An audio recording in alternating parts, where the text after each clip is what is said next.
But hopefully Egypt has learnt, and that's something that we did hear from the interview with Vival yesterday. Yep. She knows that Egypt, they're coming in this with a lot more homework done, and now it looks like Egypt have first pick. A little bit of homework. I unraveled. Egypt love to ban the Hilda. They love to ban the Gatot, and they love to ban the Jushin. So there you go. The first ban Hilda. Best believe one of the two, or at least both, might even show up, the Gatot Kacha or the Jushin. Yeah. My only thing for Egypt is how are you ready to respond to number one, the Vivian pick, number two, the Vivian Ginny combo. Every draft up against Indonesia has to begin with how you're gonna tackle that. The two heroes you mentioned with the Gatot Kacha and Jushin most likely will end up in the roam and mid. That's one way to take it.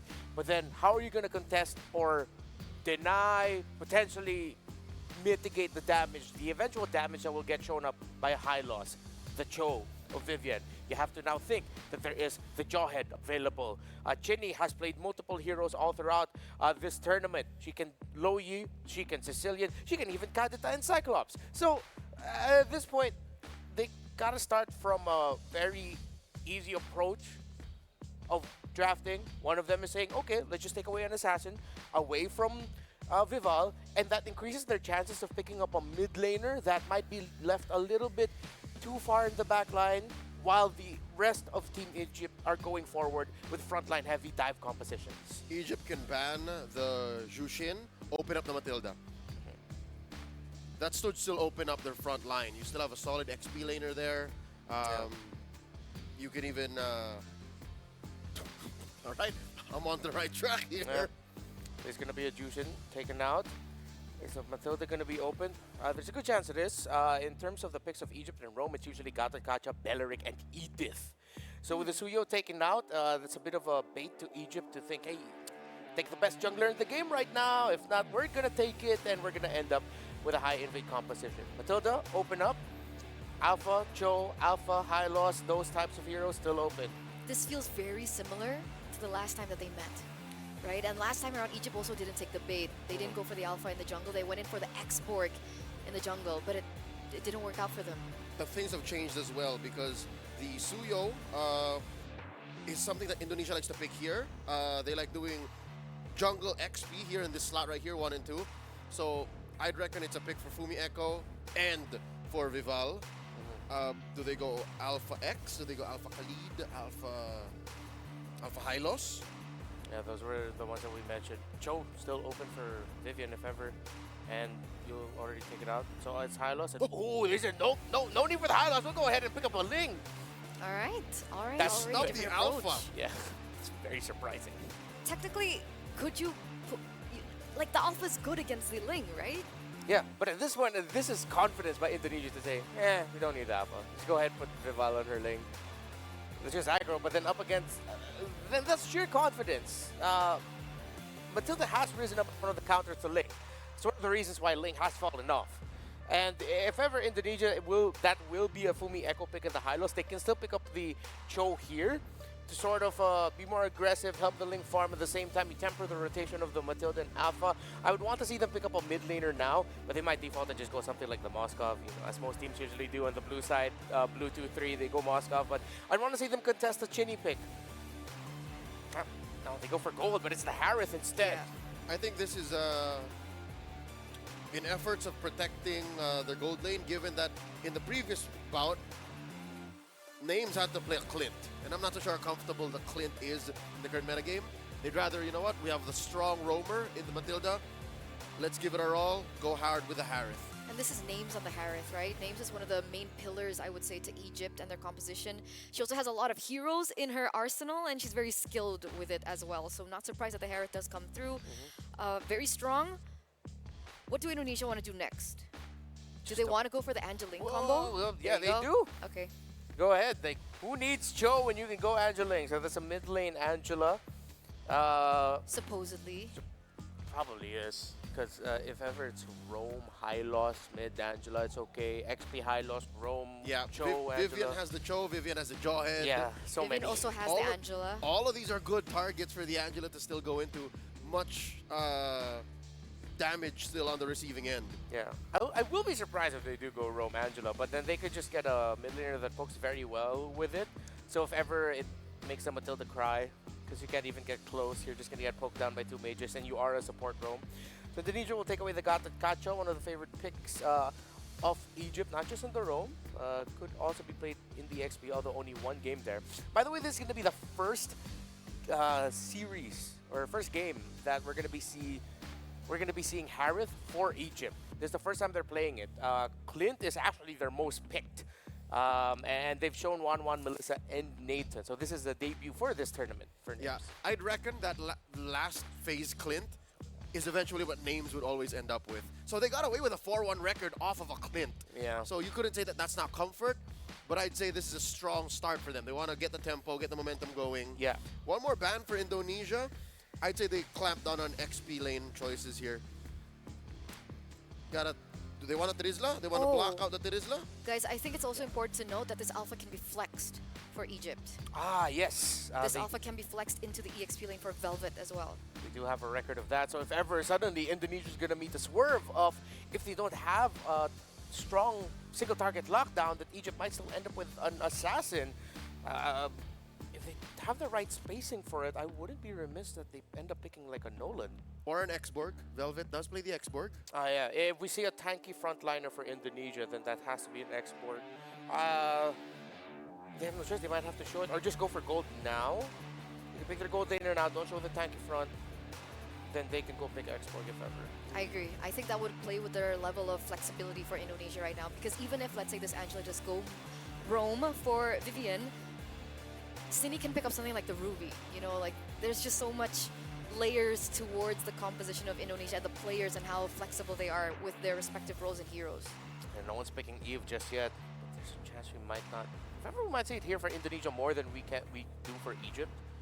Indonesia have the Ling, Angeling plus a high loss. Eve isn't that comfortable with that. But Indonesia having an Eve will actually slot well for them. But nope, get Jenny her Lunox. It's aggro. Or Chell. Or Chell still could also be a Chell pick. I still have a stronger feeling that this is a mid lane Angela. But if ever they go roam mid Angela Lunox, that's not already the right recipe for poke.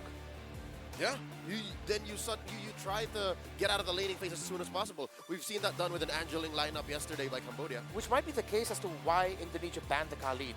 So that Egypt won't have to worry, Indonesia won't have to worry about that coming out from Egypt and then having more presence over the Hylos. Yeah. But now for Egypt, what do? Do they go for Aurora, Vexana in the mid lane against the Hylos? I'd like the Aurora a bit better. You get that second life.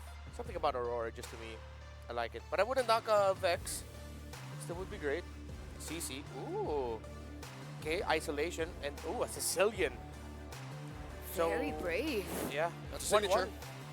1-1 for Egypt with that hero, but they get late game insurance if ever things don't go well for the Harith and Alpha. It's against a Ling though.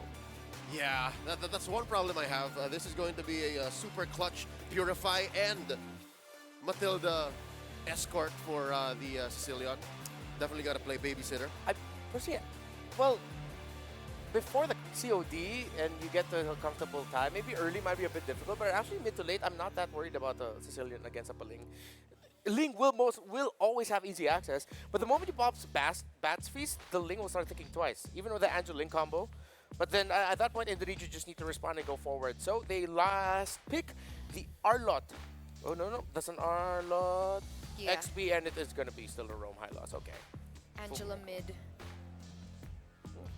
All right. Mid for Chini, and it is a gold lane. Lunox first shell. Very aggressive is the lineup of Indonesia, but with Angela at the center, at the heart of it all, they have the insurance for it. They can afford to be aggressive. The punish coming in from Egypt would just have to be them, and their Harith not getting taken down. That's pretty much their insurance.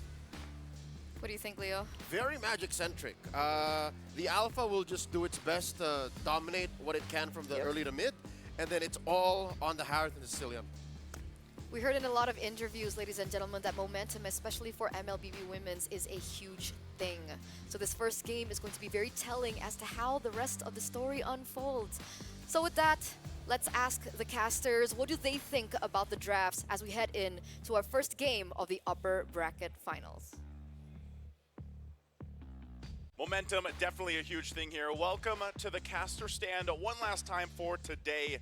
It's me, Naisu, joined here with Mirko, and we're down to this. It's the upper bracket final between Indonesia tournament favorites against Egypt. And Egypt, I gotta say, man, looking at the draft here, I'm loving the fact that Egypt bring this, especially those last two picks, the CC and the Sicilian, and they might be able to go ahead and keep things together. Maybe they get first blood in this best of three.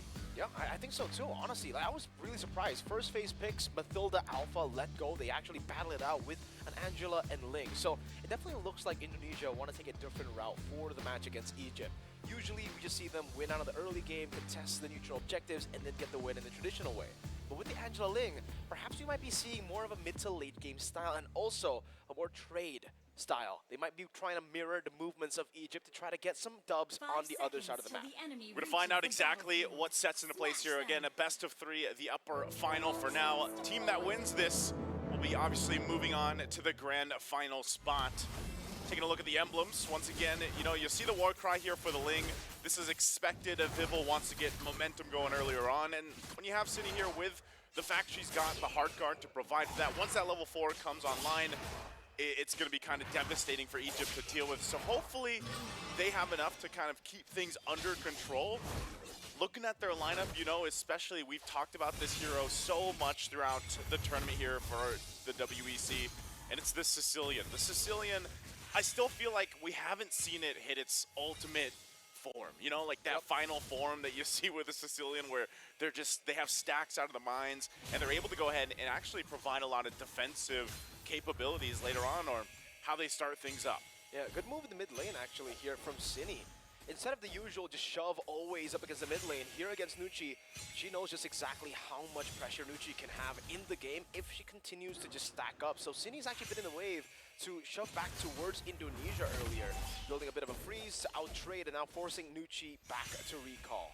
Okay, you know, Miracle, we saw this combination, I think it was just yesterday, the Angeline combo, probably one of the more well-known, I would say, combinations of heroes that you see in competitive MLBB. All right, they get that out. So City's really threading the needle here, by the way, you know. But, you know, how do you feel about this? Do you think this is enough threat early on? Actually, here you go for it. I hear it. Yeah, a bit more damage there. Guiding Wind gets her out, and Sunlight will be rotating over to the mid lane, and yeah, it'll just be some respect over. Nucci low, force back a bit, just a bit. Turtle's going to come up here just now. And again, this is why they didn't actually press that any further. They know the timings here. They're going to go ahead and get the purple buff secured for Vivel first. Vivian, not level 4 yet, but she's still holding on to the Revitalize, and that's going to be crucial in this first objective fight. Egypt will start things up. Again, always this first turtle where some of the level 4 ultimates aren't available. Can turn the tide, just a battle spell alone. There's no Revitalize for Egypt, so they'll keep Vivian busy here. All right, Thompson revitalized as well. Vivel walking up with the hard guard too. It's gonna be first blood over, but Sunlight's very, very low. Vivel not using the Tempest of Blades just yet. Fumi Echo getting the vengeance now. Tempest of Blades to the back, finding two. Oh, getting all the blades down, but the circling eagle will connect and knock her up. Cini all alone against three. Flicker used up from Cini, escaping away from three members. Nucci wants to get the final bat impact. Cini, one last shot, and Cini is able to survive, but it's a big win for Egypt. That's a huge win this early on for Egypt right now. Talk about the team fight that they were able to go ahead and dissect really well. They want to still contest this turtle, though. Oh, Spear of Alpha over to Vivian. She is able, though, to actually reset the turtle, so that's already a win. The Vengeance used up by Fumi Echo. An interesting initiation, going back in with the Vengeance now once more. Getting 3 stacks on everybody. Velvet is outplayed, though, and that is a retry steal from Sunlight, winning it out. Vivian taken down to Egypt, 5-1. I was saying, you know, that was a great fight for Egypt before all that broke out. Well, it just got even better because they even got the turtle in that, so again, they take nearly everything. They get themselves a good 2,000 gold lead against Indonesia. This is a massive win right now, early game for Egypt. They'll go ahead and utilize this. And mind you, we were talking about the Sicilian. I know you need a lot of time to build up on this hero. You got to get the stacks. Well, when you get 3 kills early on, you're well on your way here for Nucci. And now it gets real interesting, Naisu. Indonesia are the ones behind in the early game. We did say this in the draft, right? Technically for Egypt, they do have just a better early game composition to control neutral objectives. But the fact that Indonesia haven't been utilizing what we were talking, or what we were speculating in the drafts, which is just trading on the map, utilizing the kill pressure up top for the Lunox versus Harith matchup. Spear of Alpha onto Vivian. From Sunlight, the Glorious Pathway a bit Whoa. late, but the Revitalize gets her out just barely. Nucci getting the last few hits from the DOT of the Bat Feast. Nucci's on fire right now, man. I mean, they're gonna actually 4 go ahead and kills on Cecilia. 4 kills already. They're gonna put enough pressure here on the top side too. Vivil's gonna join the fight though. All right, jumping on the Sunlight. Spirit of Alpha used up already. Some blades will be there for Vivil to pick up the blades. And it will just be respect over from Egypt, circling Ego defensively. 30 seconds for the next neutral objective, so still a lot of time for Egypt to recover. Yeah, they can recover from this. They maintain that lead that they've gotten themselves though, so setting themselves up pretty well for this next turtle too. Taking a look at the items real quick, you got the first ones locking in. You know, you already have that battle axe there too, the war axe available. Some of the first items still coming to place. Another one picked up now by Velvet. Looks like she popped the vengeance. Whoa. Off Solo. camera too, yeah, solo kill. So still, they know that Names is down, Turtle's up here. Indonesia might want to go ahead and put some pressure. That orange buff nearly there and available for Vivil, but right now it's Egypt with the lead that they have. They'll start the objective. Vivian, given that information, waiting for this Revitalize to be available too. Good item pickup for Vivian. She has the Flask of the Oasis.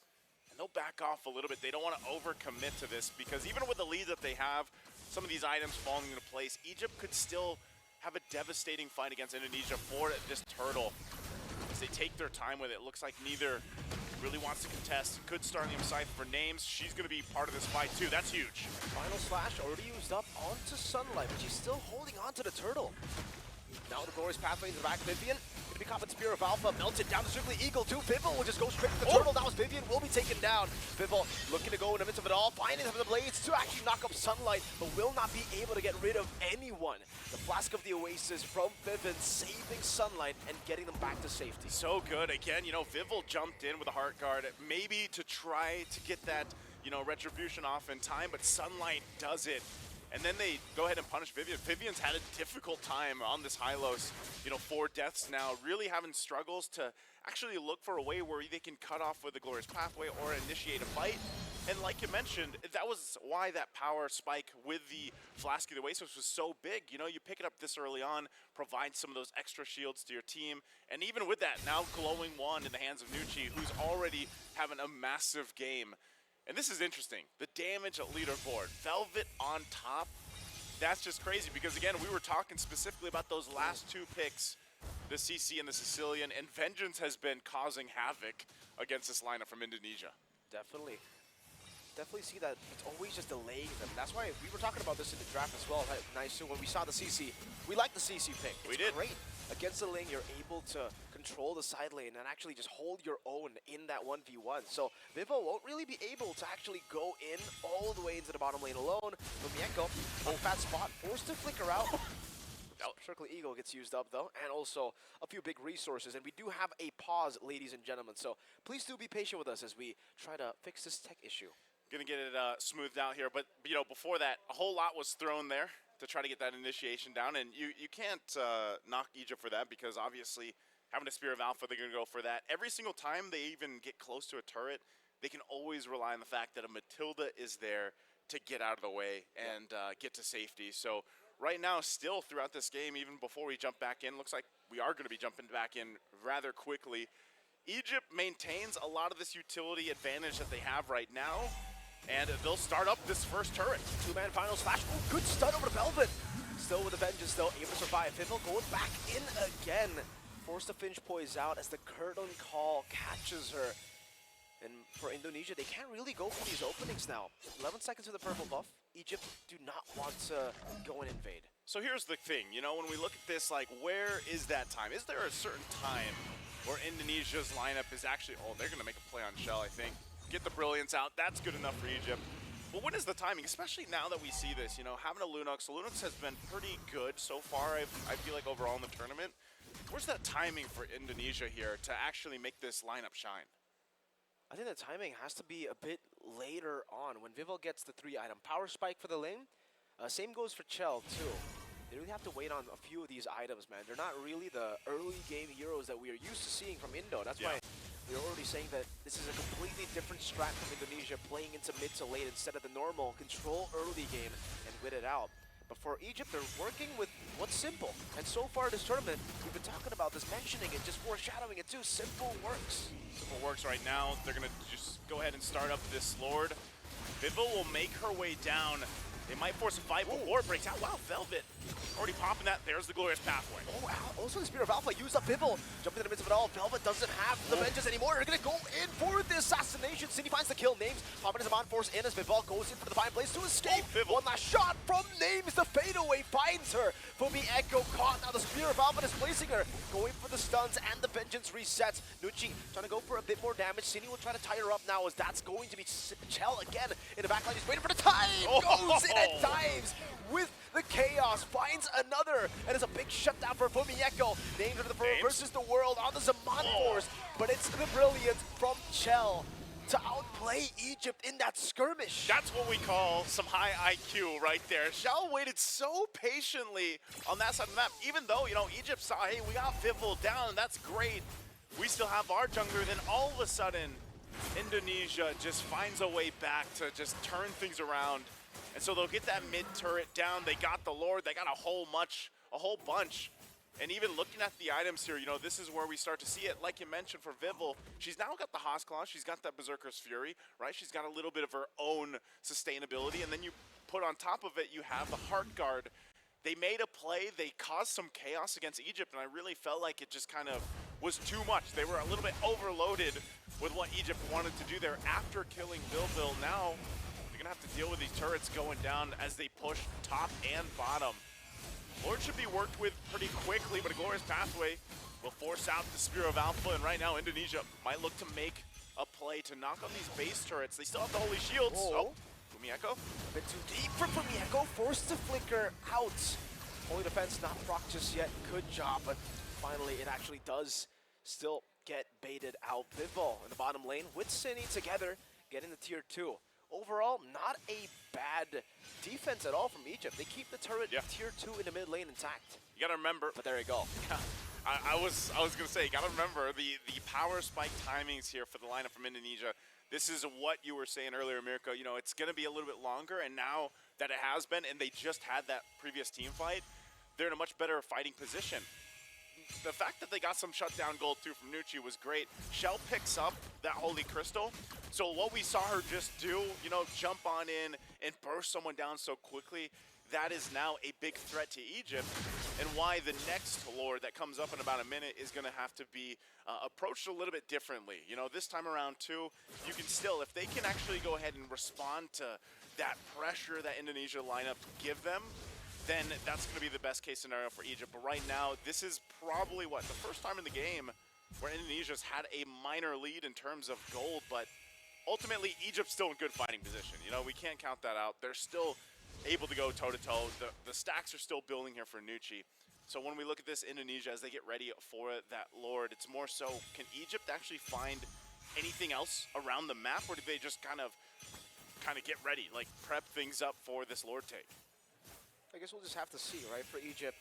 The thing is, once we get into the later stage of the game, we were already kind of expecting Indonesia to take a bit of control as they get their power spikes, but they did that before even a Holy Defense. Oh no, Velvet, this time with a vengeance. It's her all alone. It's a circling eagle from Fevin, a flicker and a guiding wind too. Good moves from Fevin to escape, but no CC now. They're actually still trying to go in. Brilliance forced out of Chell. Respect over from Indonesia, and they will actually concede a tier 1 turret in the mid lane. All right, Velvet goes down. It could have been way worse. You know, Vivian, good thing that she actually flickered, so she didn't go down either, but it looks like even with that case, Velvet will be back up for this fight by the time it starts up. Indonesia will try to get the advantage they can. Spear of Alpha defensively. Vivel? Heart guard. Ow, okay, I'll show. Heart guard's already going to be used. So now Names picking up a Holy Crystal herself. She's locked and loaded on this Harith. And Indonesia respecting the same thing. You know, a lot of just kind of respect on both compositions here because they know how important, you know, some of these key ultimates are, like the Heart Guard. It's not available right now, so you might as well stall out. Velvet getting a little more defensiveness, picks up a Radiant Armor. Gonna be big for her, especially because, like you said, those Holy Crystals now available Shell. Sunlight again gonna jump out, but that's such a low cooldown on the Spear of Alpha that it won't really matter for now. And this is where we have to look, you know, managing across the map here.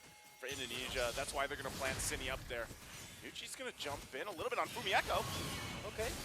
It's just going to be the Revitalize from Vivian. Hard guard hovered over as well. So it's a resource burnt from Indonesia Revitalize there too. by Egypt. The Revitalize is down. Now the question is that enough for them to go and commit onto the Lord? And the answer is no, not just yet. Not They yet. still have to get much more than that because the Angela, Cine, is constantly on the other side of the map, just clearing it out and slow pushing it back to Egypt. I feel like this is one of those games too, you know, where because of Egypt in their lineup, they can't really put any pressure cross map. You know, they have to be together for the most part, whereas Indonesia can play around that. That's usually what we've seen them do in the past, where again, they can put one hero or one member on that far lane if they want to, put some pressure there and push into it. And the great thing about the Angela always is, yeah, you just show up, you know, heart guard into the fight. There we That's go. why they'll give it a go. They'll go ahead and start this up. They got the information. 2 members from Egypt went down. They're going to fight. Okay, going on to Nucci. Nucci going to be caught very low. Takes the blades and the final slash, but it's actually a bit of a bad synergy there. As Vivo was all alone in the back. Still, though, Chell disintegrating the HP bars. Able to get one member. Nucci is down. Now, Name's looking for an angle to go for the flicker play. Goes in with the dash. Chell is still there, getting melted down by Velvet, but the ceiling is just too much. You're about to catch the Boomy Echo. The final slash connects up to Names, and Vivel is coming in for the cleanup. He's caught all in the midst of it all with the Zaman Force, and she will be taken out. A 2-for-1. Nucci for Vivel and Foamy Echo. That's an Egypt win. That's an Egypt win, but it looks like Indonesia might not want to just let this go freely. I don't know what they can do, but just watch it get taken.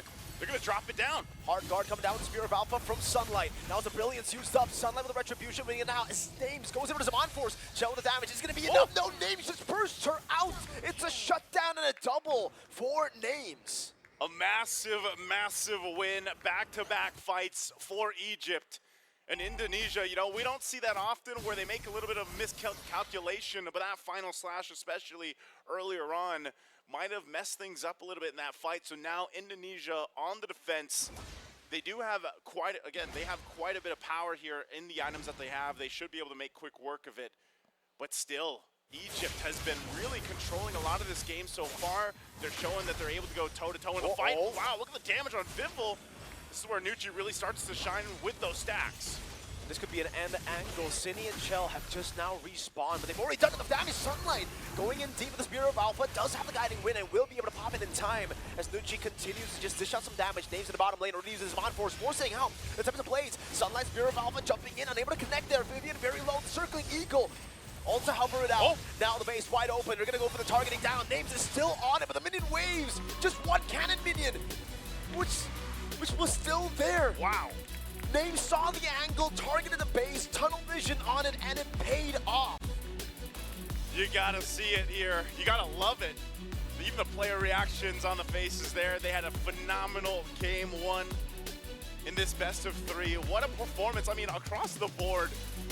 But you gotta give it up too. You know, Names really shine at the end there, but man, Nucci just on the Sicilian, popped off, got the early kills needed, and then boom, you know, overloaded with damage.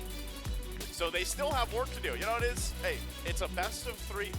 Indonesia's gonna go ahead and go for an adjustment there, but hats off to Egypt in game 1, man. Phenomenal performance all around. And Naisu, this marks the first game loss of Indonesia at the WEC24 IESF Women's MLBB. They have gone through this tournament unscathed. Unscathed. Unstoppable, undisputed. It looked like it was all theirs. And in Egypt now, with the game 1 victory, they've kind of shifted everything. Now everybody's definitely gonna get back on their toes. You know, it's like it's finally it's a match again. It's a tournament again. It's I mean, you know, Egypt themselves, like I said, they have quite a bit of experience themselves. You know, like just think about in the past year alone, and it really shows with the synergy that they have. You know how much they've been able to bring to the table, and this game 1 showcases that growth. So I know our panel is going to have a lot to say about this, so we're going to throw it over to them to break down game number 1. What a remarkable way to start the upper bracket finals against all odds, against all expectations. It looks like Egypt are going to be the ones leading this 1-0 up until this point. Break that down because that was an amazing, amazing game.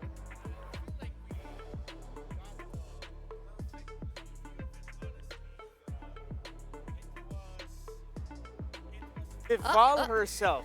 There you It go. was Vival herself that mentioned that. got it? Yeah, we good. We Alright, good cool. already. Alright. You can hear me good now, right? I think so. Yeah.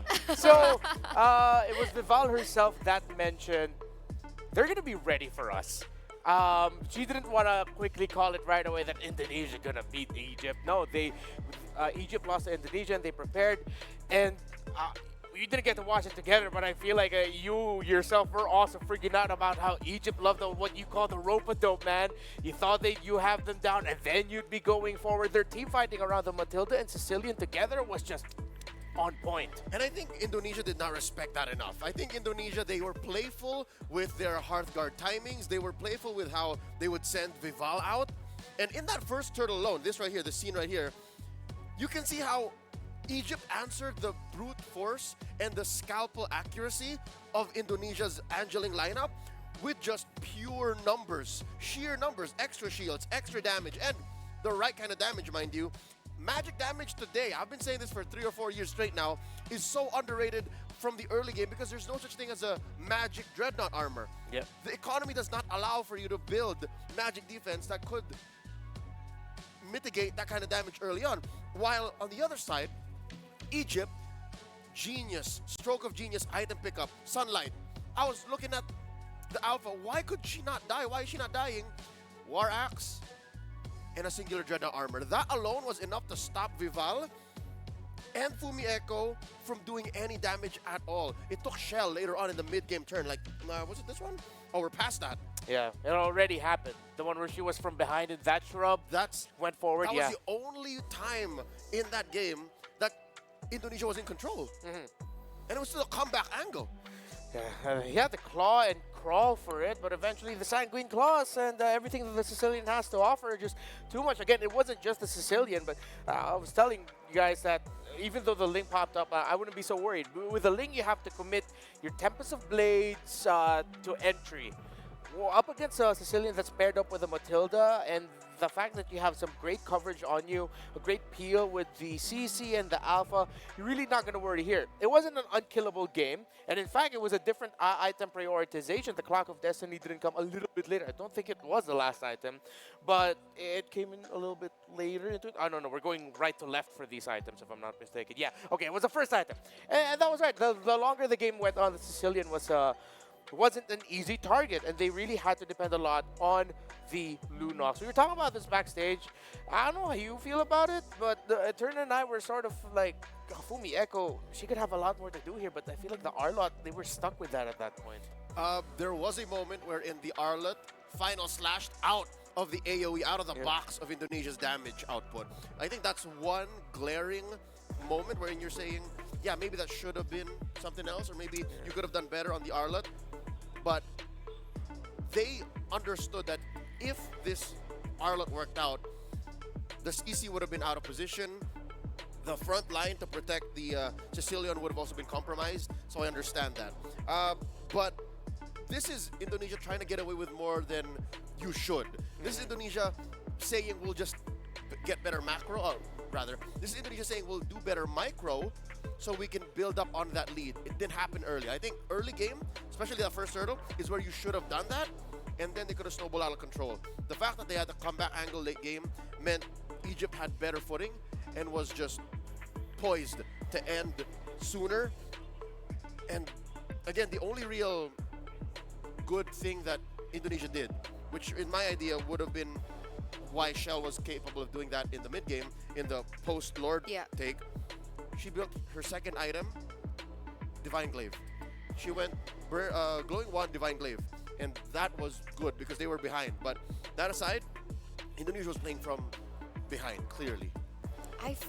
I'm quite impressed. I'm quite impressed with the macro play coming in from Egypt, right? Because technically they don't have the draft or the composition to have as much global pressure as you would think, right? You have a little bit of additional mobility with the Matilda in the ranks, but for the most part, Indonesia, they had the Angela, they had the Ling, that supposedly could have manipulated the waves a lot better, and despite Egypt not having that, they were still able to win these team fights. Big question is, how were they able to win these team fights? Did they have a better team fight composition? Did Indonesia force a little bit too much? Well, Leo said the key idea there, numbers on numbers. And another key word there, the shields. All of the shields that Egypt were getting from their composition. I know we know the hard guard does provide shields. That's a singular target. We know that the hard guard provides healing. There was also a revitalize on the high law, so you'd think they're going to be covered. But with the sheer, not even firepower, healing power, shield power, shielding power of a Matilda, the little bit of regen that you'll be getting once those Bats Feasts comes out and the Sicilians healing through that, the shield and raw damage getting dished out as well by the Harith, the fact that the spell vamp on an Alpha is so powerful with a War Axe, plus a Queen Swings there in the end. Vengeance on the CC. I felt like Egypt really just hammered in the idea that it doesn't look like they're a difficult lineup to take down, but if you look at the individual item builds, the battle spell choices, and some key abilities and features of each hero, they're actually a surprisingly tanky team. Which now in hindsight, which Egypt did not give Indonesia the privilege of. The way Indonesia could have won this, if they avoided team fights. If they went in guerrilla tactics, like jump in, Tempest of Blades, I'll kill one, I'm out, attack the map. Repeat 3 or 4 times, you're in control, next thing you know, you're playing for the split push. Egypt can't defend. That's what I think Indonesia had planned for the first half of the game, up until they saw that turnaround on Shell. When they saw Shell do that, I don't know, I wasn't in the room where they planned, but I think the girls just agreed to say, oh, we can win team fights. Maybe we should try. But that's where I think the mistake stands. That's where the mistake lies. Because the only reason why this full-on shield power lineup from Egypt works is because Indonesia keeps fighting back. You can't spell vamp, and you can't make shields, and you can't vengeance out of a fight without someone to fight back with. I'm gonna back up what Leo said there. I told Eterna this. It was like, huh, I don't know Egypt could team fight that good. Like, that was my exact reaction. And maybe Indonesia didn't realize that either. They probably have never seen Egypt team fight like this. So maybe in the past, they could have pulled off these kinds of decisions. Yeah. But now that we're at this point and we've seen the progress of the development of Team Egypt, these are things that they can't, just put in the back of their minds. Like, it's something constant that they need to consider. Yeah, I think they have to look at Team Egypt now as like we're facing ourselves. An equal. Yeah, we're facing an equal. It can't just be aggro anymore. Again, I felt like the Angela Lunox was a bit too greedy for my taste.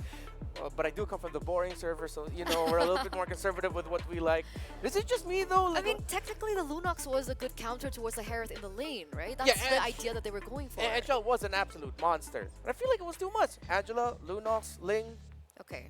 You know what was too much? I think giving the Matilda over. So coming into the drafts for game number 2, Renmar backstage did mention about the Matilda and Nucci's prowess on it. So maybe let's not let that slide for this particular team. Egypt still on the same side, so Indonesia still choosing to be on second. Fevin's Matilda's probably going to get the... Fevin. Yeah, Fevin. It's Nucci playing the Sicilian. Sorry, they keep swapping roles, man. Yeah, they're flexible. Maybe that's another factor that Indonesia hasn't played into really. Like the fact that Egypt has swapped roles for their players. Switching mid-roam. Historically, a lot of good teams are able to do that. And here we are, just covering your bases. Matilda ban, that was prior to Chip. You feel like if ever it's going to be Egypt blue and then Indonesia red for the entire series, they'll just keep banning out Matilda? I think that's safe. Warranted, yeah? Yeah. Unless they can give Vivian the Matilda if they switch to blue. Oh, no, yeah, for sure. If it's on blue side, you should get the Matilda for you. Indonesia banned the Suyo here in this slot. The Phoveus in this slot, game 1. They might open that instead. Yeah, I think they're willing to give the Phoveus. Yeah. What about the Suyo? Still banned? We'll see. If Egypt surprisingly somehow bans out Alpha here, no, it's still going to be Jushin. It's Alpha still a prio, for sure. So do they just want to use this last ban for something else so they can go for the Suyo Alpha trade? Yeah. They might actually open up. Nah, don't give Alpha. If ever, give the Phoveus. Then take Alpha, Suyo as your next. I'd say give the Phoveus. Yeah. Alright. You can also Nolan if things go sideways. That's That's true. right. That's true. Still have a good amount of choices. Alpha, It's not like Egypt is gonna swerve and suddenly go Cho. It's gonna be a totally different banning flow because the first pick is already off the board. Right. Indonesia's really thinking about it. Okay, so they decided to give the Phobius. So if they go alpha here, Indonesia answer with a Nolan last pick red side. Yeah. Last pick R3. Oh, red 3. Yeah. Yeah, red they don't have to worry first about it. base. Yeah, for sure. For No sure. rush. I like that strategy. If they go Phobius, Indo pick up Alpha. Yeah. So it's one or the other. Either or. Go for Whoa. neither. That's swerve. It's been a while since we've seen a first pick Edith. Yeah. Oh my goodness. I think this is like their long. This might be a long con to take away Fumi Echo's picks. Because remember the last one we felt like they were just stuck with that Arlot. Now with the Edith, if ever like a Valentina doesn't get pick up here, no EXP laner yet, you get what's left between like a Khalid, the high loss. Just pick your poison, and then you just play around the possibility that Fumi Echo might just actually be out of picks again. Although Also you the still thought. will have the CC, Gatot, Kali. There's a lot more option, but I think they're going to try to manipulate it so that the matchup's a bit better in the EXP. Which is also key to their victory in game 1. They Yeah. made sure Fumi Echo had to play a high volatile hero like Arlon. There's a Valentina. And good thing they did that. They needed to respond to that Edith right away, but I think they might actually swerve and pick up a Fumi Echo pick already in the R3. I feel like they need to. Yeah. This is still, I think, to... Oh, wow. Yeah, no. I think the fact that Indonesia changed their draft strat in game 1 opened up that difficulty for them. Because look, they've always yeah. given XP and jungle in the first phase. Game 1, they changed that. I think they were trying to play with that flexibility, but it didn't work out for Yeah. them. Yeah. So is this the new Overthought. strat against Indo? Overshot. Shut that down, Maybe. right? But we do see the classic trade-in for Egypt. They are going to be picking up a Nolan for Sunlight. It is a hero that she has picked up in the past, and that power pick Sicilian does come through once again. Ooh. Yeah, I think just get that Fumi Echo pick now. Gatot. It's either Gatot or the Kal. Oh, no. Khalid works. Kali works. I'm just worried that there might be something else that we don't see that Kali might suffer into. Khalid does well to bother the Cillian and the Nolan. A little bit, yeah. I think, yeah, Egypt's going to ban it. If it's left open, they're going to ban it. Yeah. If Indonesia go into this picking their gold laner now, it might come. Okay. Power pick. Very different tempo that we're going to be seeing. But I like how it was actually Fumi Echo who picked that in for her. So We don't know. Yeah, we don't know, exactly. So in the drafting point of view from Egypt, it's like, wait, Fumi Echo picked it. Do they have an XP lane show? And now it's a little bit of a layer of overthink. Like, we know it's a Vivian pick, but XP Cho is an idea you cannot turn off in this meta. I'm wondering if Fumi Echo actually has that in her arsenal. Right. And I think that's the same thing Egypt's thinking about. Because from the qualifiers, nothing. Well, to be fair, pre-game, I did vocalize how I want to see Fumi Echo be more creative. Ah, yeah. The Arlet didn't hit the mark. Maybe if this is indeed a Cho, she can rotate out faster than the Edith. Bother Sunlight. I mean, technically she could still pick up Phobius, right? It's left open. Yeah, she should be able to. Thinking, are they still willing to pick the Khalid? Because at the same time, Cho Valentina turns off a Khalid roam for Egypt. Because if ever they decided to park the Edith in the EXP lane. And the question is, will Egypt be willing to put that Edith into the roam? Because then you're giving an even better early game, since the Valentina can just take the Primal Wrath. And we've seen that so many times. Where Valentina Edith cosplay, paired up with an Alpha, almost always wins the first 5 minutes of the game. So good. Yeah. Out of this world damage output.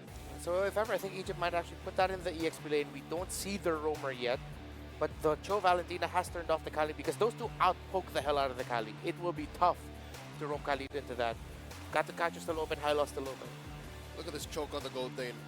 Both teams making sure that neither Chell nor names have a good go. Oh, yeah. No Wanwan, no Harith, no Nathan. What is this? No Beatrix, no Moskov. They're running out of names. He's still here.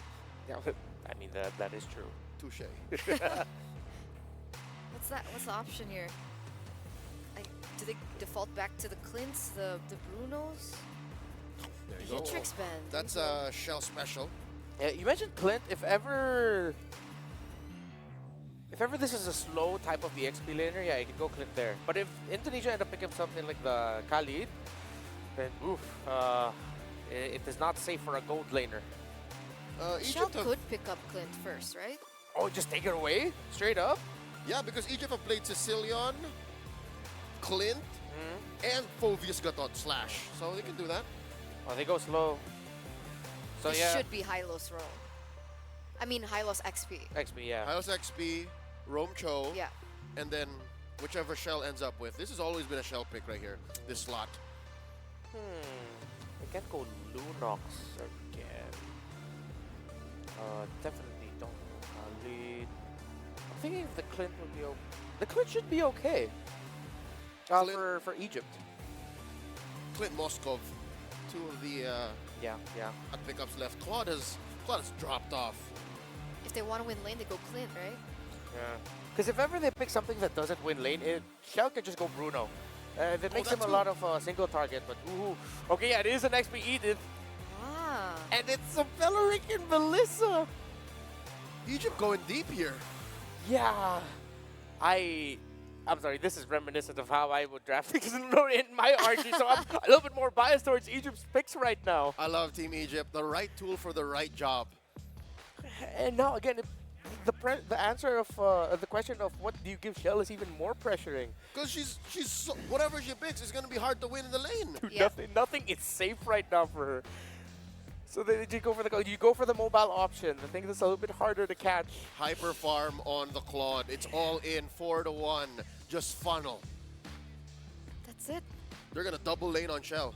What about Melissa? How does she fare against the rest of the team, not just in the laning phase? I think she wins. Yeah, She just wins against everyone from Indonesia. she's relatively happy. It's going to be a lot of weight carried by, of course, Vivian to pick off the Melissa, but then also for Chinny to get the right ultimate so you have enough reach to get to the Melissa. Melissa this- can't go Purify though, right? She can't go Purify, right? She has to No. inspire. Just stick to your Inspire because that's Exactly. how you survive. So maybe that's the loophole that Indonesia wants to punish? Yeah, exactly. Play in between the go away. Yeah. Oh, this is a very interesting draft for game number 2, and we're back at match point.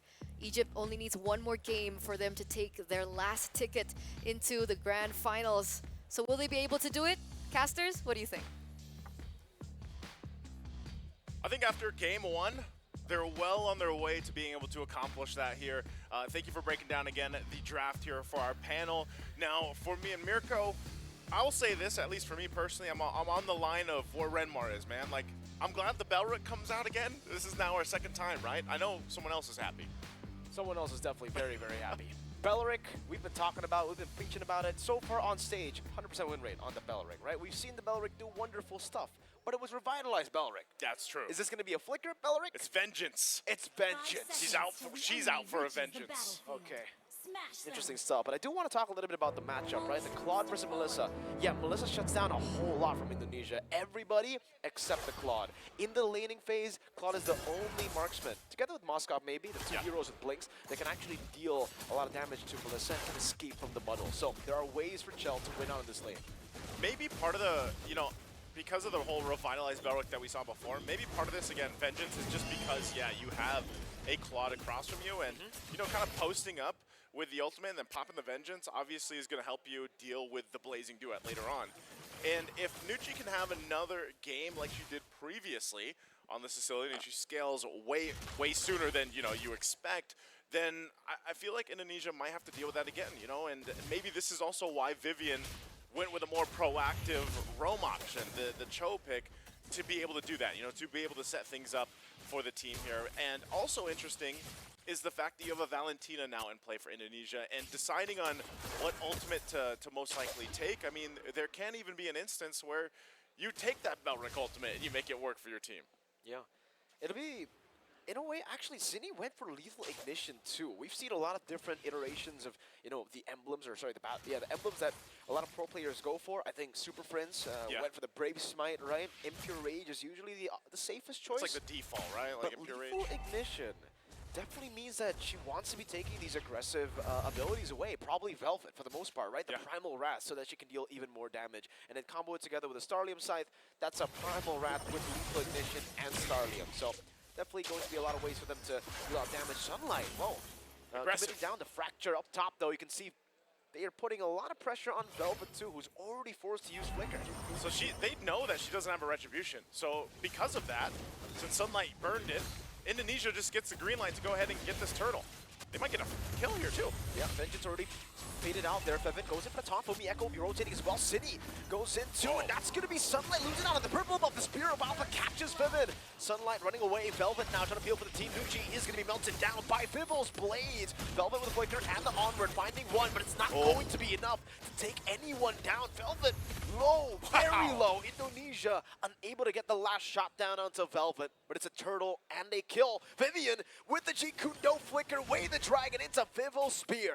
I was gonna say, you know, they get away surprisingly with, you know, 2 very low health bars, but then Indonesia goes and caps out 1 more. So Nucci won't have the start she did in game 1, you know, having an early death, even burning the Flicker in that. But ultimately, Indonesia, they pull ahead a little bit, and with all of that just happened, plus the turtle going in their favor, you know, they've got themselves a comfortable lead here. So now Egypt will have to go ahead and, you know, maybe slow things down a little bit, unless Sunlight can get that job done that she was after earlier. You know, she wanted to get a kill. Oh, there's a kick again. Okay. Bit off angle, though. Bit of a mistake there, Vivian. Oh, it's going to be a pause right here. I don't know if we're going to go instantly to a resume. Vivian trying to run away now. Bat back comes in. Sunlight will be able to pick up the kill. Velvet looking for the Earth Shatter, unable to catch on the City. 2-man Spear of Alpha. Now caught in the Wrath of Dryad, but it's going to be the Primal Rat ready for City. Dealing damage to Velvet, winning it out of the 1v1 Primal Rat duel as Vivian the tree gets cut down by the Spear of Vival. It almost feels like, who can tap faster? Yeah. You know, 2 Basic Primal attack, Wraths. baby. 2 Primal Wraths there, and, you know, that time, like I said, City wins that one. So now the fight for the resources to take here. Sunlight's going to make her way. Might just try to take this. Okay, she's trying to get her hands on it. Stunned up earlier from Vivo. There's no retribution there. Sunlight will be the one to take it away. The Fracture down as Asking the Onward, connecting on the City. We're still able to escape for a bit. Fomi Echo, though, won't be as fortunate. Will have to fall in this failed invade from Indonesia. Good pickups once again. Egypt trying to find where they can, and definitely keeping things from getting too out of hand. This next turtle's up there. Sunlight doesn't have a retribution just yet, 15 seconds away. Information is there. Vival also doesn't have it. There's the kick, though. Wrath of the Dryad is still ready, though. Now blazing through the back room from Shell. Popping the Purify as well, but look at the meltdown from Names and the Inspire. The Muddles was there. Shell is still on the turtle, but it's Velvet who picks it up. Sitting with the Flicker out. Fomi Echo rotating as well. But it is too late, and Egypt have equalized the kill score. Now Shell dove on. The Fracture not there just yet. Fevin trying to sandwich her. Trying to go for the taunt. A few more shots. The Vengeance coming down. The basic attack will deal enough damage for Fivin to get Chell down. Vivid knew, you know what? Even if no one's gonna get you or my phones don't grab you, the Vengeance will. You'll basically take care of yourself. Again, a good response from Egypt. Looking for where they can around the map. They make it happen. They make it work. And now they're in control. You know, they flipped the momentum in their favor. They're trying to get this tier 1 down. Vivian might get sandwiched in here. Multiple members there. Right. Not too sure if this is going to be worth it to actually dive the Cho. No waves there. We get a quick look at the items at the 5th minute mark. All right, Hunter Strike already there for Sunlight. Some of these first items. Oh, Sunlight, she should get away. She's fine. Use that Retribution too. Cindy also taking her own Fracture, but yeah, the damage leaderboard is building up, especially for Nucci. She doesn't have, I believe she doesn't have the first item locked in yet. She didn't go right away. She hasn't gotten the Clock of Destiny, I don't think, just yet. So looking at this, though, like we saw from the last fight, man, the muddles from Names, especially with the Inspire, is pretty devastating to deal with. That ultimate, that Dryad, will not land on anyone from Fivin. So still, they maintain things. They keep it relatively even. There's a Spear, though. Onto Fivin, which is an interesting target to go for. I think a lot of times Indonesia, they kind of misplaced all their resources, right? Wade the Dragon in the second turtle fight from Vivian over to Fivin, and now the Spear of Alpha too.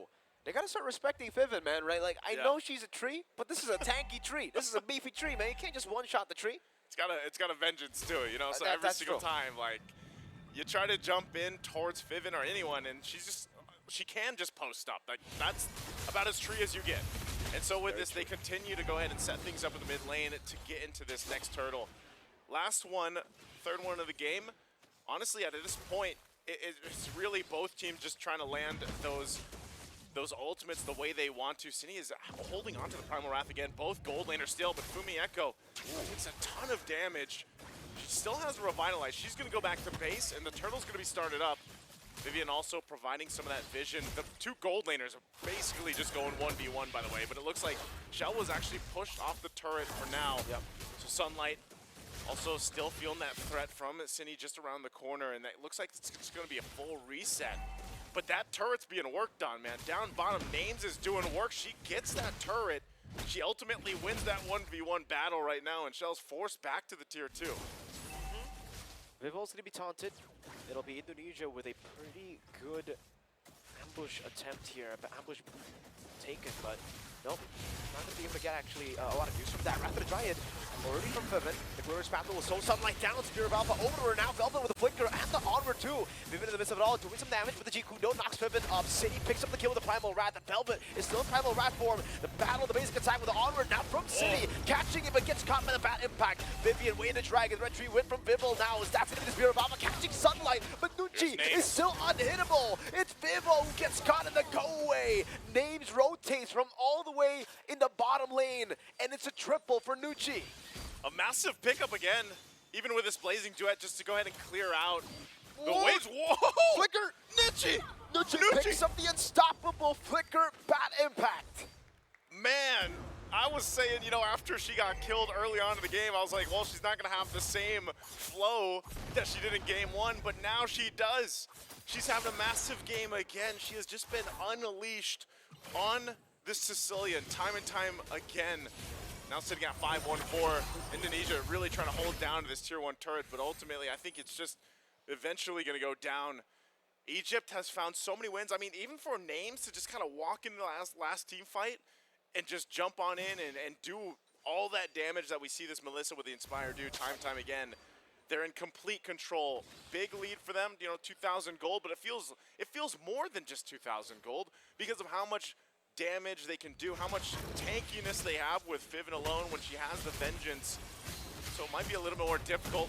Fumi Echo, good toss stuff. Glorious Pathway is going to be dropped. No, everything, and the Wrath of the Dryad too. On top of that, the Primal Wrath. They're just throwing everything in the kitchen sink. 5 ultimates used up earlier. Vivian, they're trying to go for the pickoff. Goes for the G-Kudo, fails it, and Names goes and takes her out.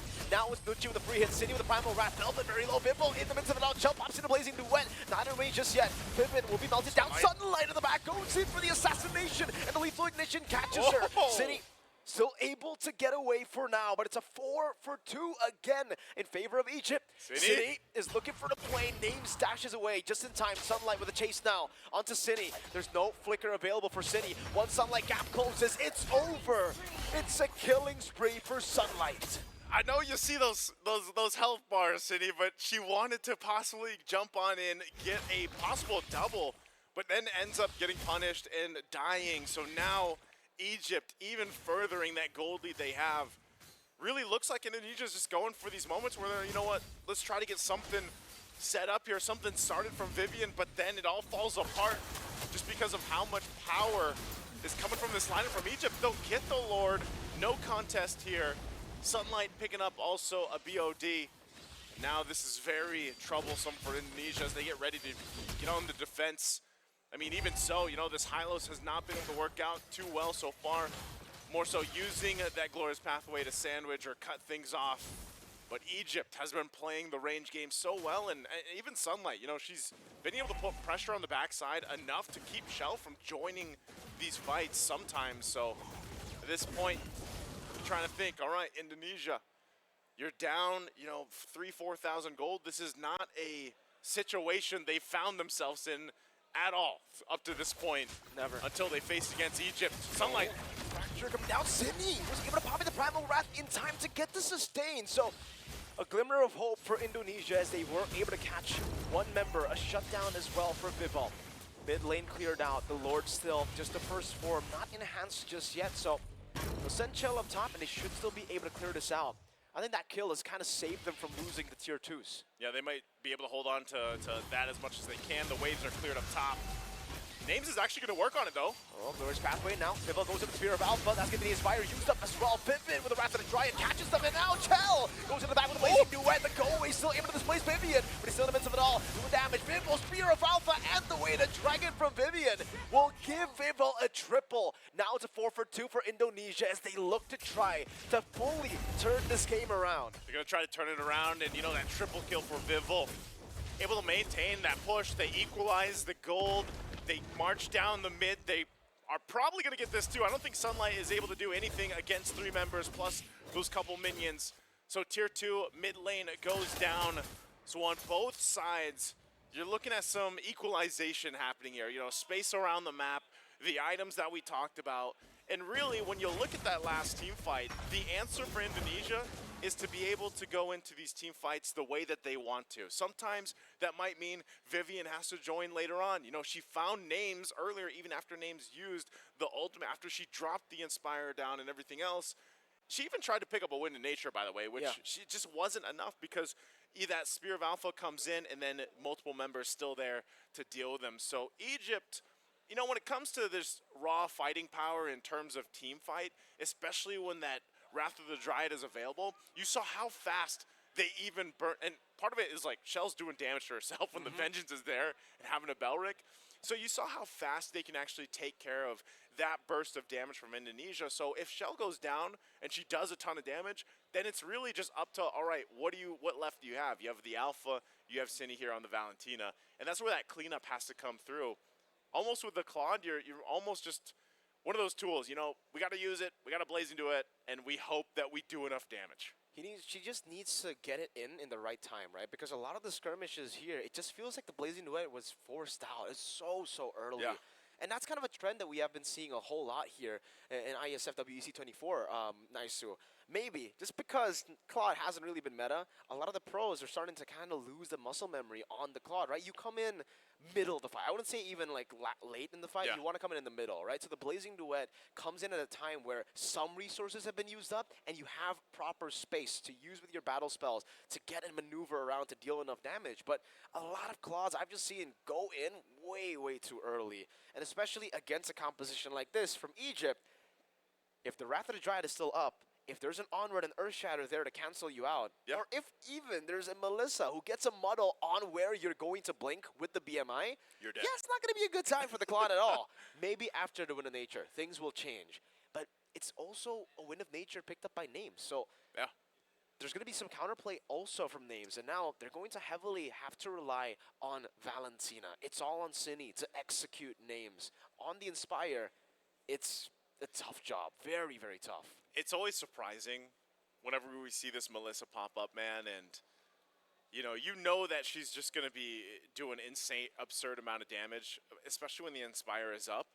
And every single time that we see Names post up around Fiven when that Wrath of the Dryad is up, it's almost like Indonesia should just back off of it, obviously. You know, like, but because, like you mentioned, if your timings of the Blazing Duet is already used, then, you know, you jump into the fight and you make things work. But so far, I think that's the thing. I would love to see how much damage has been done to Shell herself, like, you know, through the Vengeance, through the passive, even with Belric. So we'll see how this adjusts this time as we jump back into the game. We're 12.5 minutes in, game number 2 here. Egypt possibly on a way to sweeping Indonesia in this upper final right now. Again, the team that loses this will go down to the lower bracket with Cambodia waiting for them. So we'll see Indonesia if they bring it to a game 3. 30 seconds away from this Lord 2.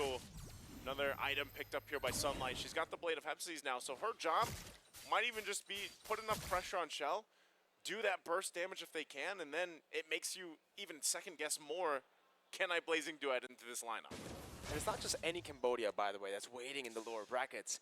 It's a Cambodia that's on a roll. After losing one game, placed in match point, elimination point. Yeah.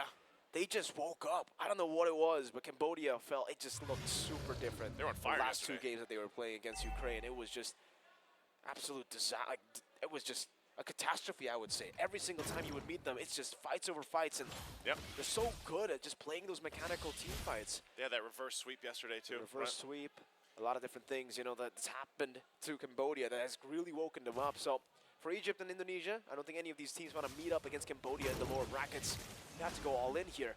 Lane-wise, it's a slow push built up in the bottom lane. Fumi Echo going to be taunted up. A few shots down onto Fumi as well. Vivian gets out with the Shanpu. Look at the positioning right here too. That's what we got to pay attention to. And I think even Egypt in a way, like this is one of the great things obviously about having a Claude. Like you can do this. Spot Sunlight. Primal Wrath as well. Sunlight, 1 HP flicker forward from City. Finding the kill on the jungler. The timing could not have been better. Vivian baiting on the Inspire. That's a big resource. Now City trying to run away. He doesn't have the flicker, but it's going to be the flicker over from Velvet. Still missing out. City chased down. The Sanguine Claws connects, but the Lord will be taken by Indonesia. Great decision making from Cine. I mean, not only to get the right target, but then to just, you know, be a distraction, pull everyone off the possible team fight, and buy that time to allow them to get the Lord here. Great play, great decision making, and yes, it was a sacrifice, but ultimately paid off for what Indonesia wants to happen here. So now they can march in with this Lord, right? They already got that tier 2 earlier on the swing back against the fight that they had.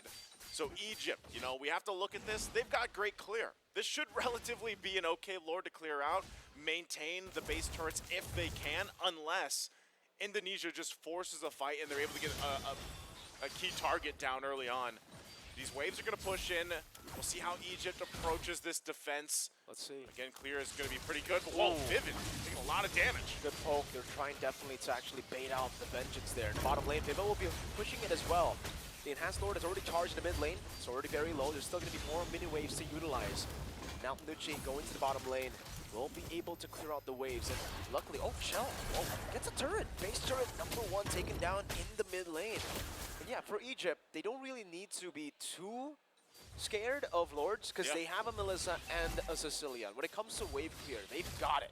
I was going to say, is there anything better than that combo? That's the combo. That's the combo to clear waves and defend, pretty much. I mean, Sicilian alone is usually, like, if that hero is on a roster, it's just, you know, especially with all your stacks, you're going to be able to clear things out pretty well and even, you know, manipulate the waves a little bit with the claws.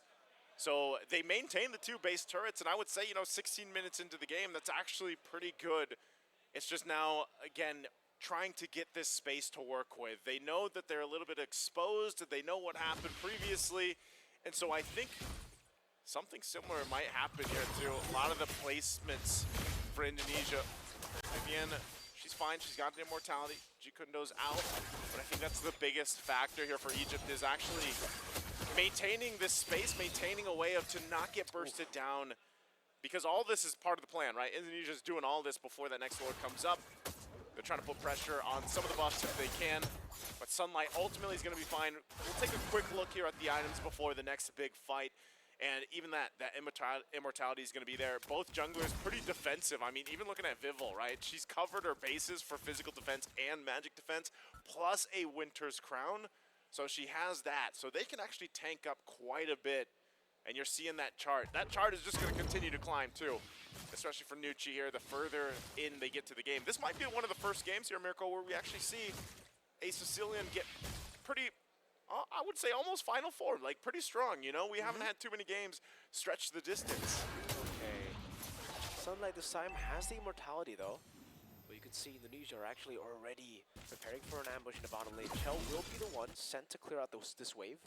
Good usage of the Magic Sentry there to spot out Cine in a possible ambush.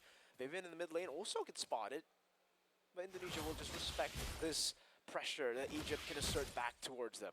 I think, you know, in all honesty, with the way the turrets went down, at least it was that mid turret, a little bit easier to handle that wave pushing into Egypt's base. Again, they just have to be careful because Cine, she's going to try to replicate what she did earlier. But I feel like this time, you know, Sunlight, she's learned, obviously, from that. The Lord is going to go ahead and evolve now. Vivian's, okay, she's actually going to flicker out. Wow. Doesn't want to get caught out. But look at the still positioning happening here. They're going to try to get control of this. Egypt will go ahead and start up the Lord. They'll pull it through. But look at the mid lane. The wave's going to be handled. They might have to respond to this too. They don't want to just completely ignore that for now. Cine waiting there patiently, clears out the wave. And even on the whim, Shell not too far away. So Lord slowly being worked on. Nucci too, Vivian. Nope. Blazing away, coming down. Nucci with the flicker out. Now Purify from Shell. They get the kill. With Zine in the back, diving in. Primal Wrath within the crown now. As Fumi Echo tries to go for the heal. Bivol will be able to melt down as Fumi Echo jumps in again. Names getting the bundle placement. Cine getting the terrified. Names stunned and now kicked by Vivian. Bivol getting the immortality of Vivian. And it will be the tree falling here. Bivol picking up the monster kill. 4 for 2. 4 for 2. Great usage once again. Can they end? I don't think they want to push it in just yet. Sunlight's still there. Sunlight's going to clear the wave out. So it looks like Indonesia will manage that one top side that was pushing. They'll start up the Lord. Bivol should be fine. She still has Vivian too. Sunlight has to deal with the bottom wave, but man, that was a masterclass in the way that they handled the macro level to it. Remember, Cine was managing that mid wave, gave them time. It almost seemed like too, they were thinking, you know, do we actually just push this one in? Do we go for that backdoor play? But instead, Indonesia makes a decisive choice, and this time around, man, I would say, you know, that's how you want to use the Blaze and do it. Yeah. Shell joined in on the fight on the right angle and the right window of opportunity, and they found the perfect target. You take out Nucci, that's a huge damage just gone from Egypt. That's their main damage dealer gone, in a way, right? I mean, with names 50-50, they kind of need both, though, if they want to survive against this kind of composition. Now Evolve Lord, and they honestly have not managed the waves properly here in Indonesia. Bottom lane's coming in a bit too late. The Glorious Pathway already used up. This will be a Lord that literally isn't going to be an endable angle, I think, right? They're going to be able to pull it out. They will get a few base turrets here just because it's an Evolve Lord and it's still massive. Still beefy. But if they only get one base turret, it's definitely not value. A lot of damage from Cine with the Primal Wrath. Wrath to the Dry already used up, finding the taunt onto Chell, but not enough. Nucci, very low. What happened there? Was it just the Cine Primal Wrath? Yeah, they're so low. Again, they're going to have to heal up. At least no one went down, but some resources down here. I'm not sure if Indonesia has an end angle, though. Inspire already used from names. Valuable information for Indonesia as they pop in the Revitalize to get a bit more HP back. Vivian. That looks like it. Yeah, will not be able to get an angle to get a pick, but it's only one base turn here, nice. So like I said, with the Evolve Lord, you should definitely try to look for two. Luckily, though, you can see this is unfortunate for Egypt, but far lane base turret was the one that was taken down. Yep, far lane. So now this is that reset where, you know, usually used to seeing here, Lord's going to be up in a minute and a half, but at this point, you know, for Egypt, like I said, they are going to be able to clear out these waves for the most part. I think even on the next Lord, depending on how they approach that fight, if they don't get forced, you know, to be in a position where their health bars are too low, they got to heal up or anybody goes down, they can actually still clear things out. And that's why I said Indonesia has to almost become a little creative on their pickoff potential. The fight before this previous one was actually in their favor, but now we're starting to get into territory where it's like, all right, we got these immortalities, we got the winter crowns to worry about, we have to work through that. And that's why mostly you're just going to see this. You're going to see both sides kind of just posting up, waiting for that next objective. And this is always the advantage. When you have those base turrets down, whether it's 1, 2, or all 3, you have that advantage of we can play the macro game. We can put pressure on that far lane. And that's exactly what we're going to see Shell and even Cine do. And that's the biggest question. Can Egypt respond to it? Can they actually adjust this playstyle to the point where they manage that far lane on the top side while also keeping an eye on this Lord? They've done it before, but they'll have to do it again. And Indonesia so far has been putting the pressure constantly up here, preparing for it. Lord's going to be up in a couple seconds. Purple buff for the take two. Vivian will even get a little more defensive for the amount of magic damage that Nucci is popping out with all these bats. I'd love to know the bat counter that she has on these stacks right now, but so far, even with an immortality herself, she's also difficult to kill. We got 3, it looks like, over here for Egypt. Lord is going to be ignored for now while they try to get the right positioning. And even for Velvet, a stalwart here on this Edith pick. Down to the front line. Bivol will start it up. There's an onward. They get the Revitalize out. Revitalize going to be used. Vivian's still on the off angle too. They don't want to get sandwiched into this.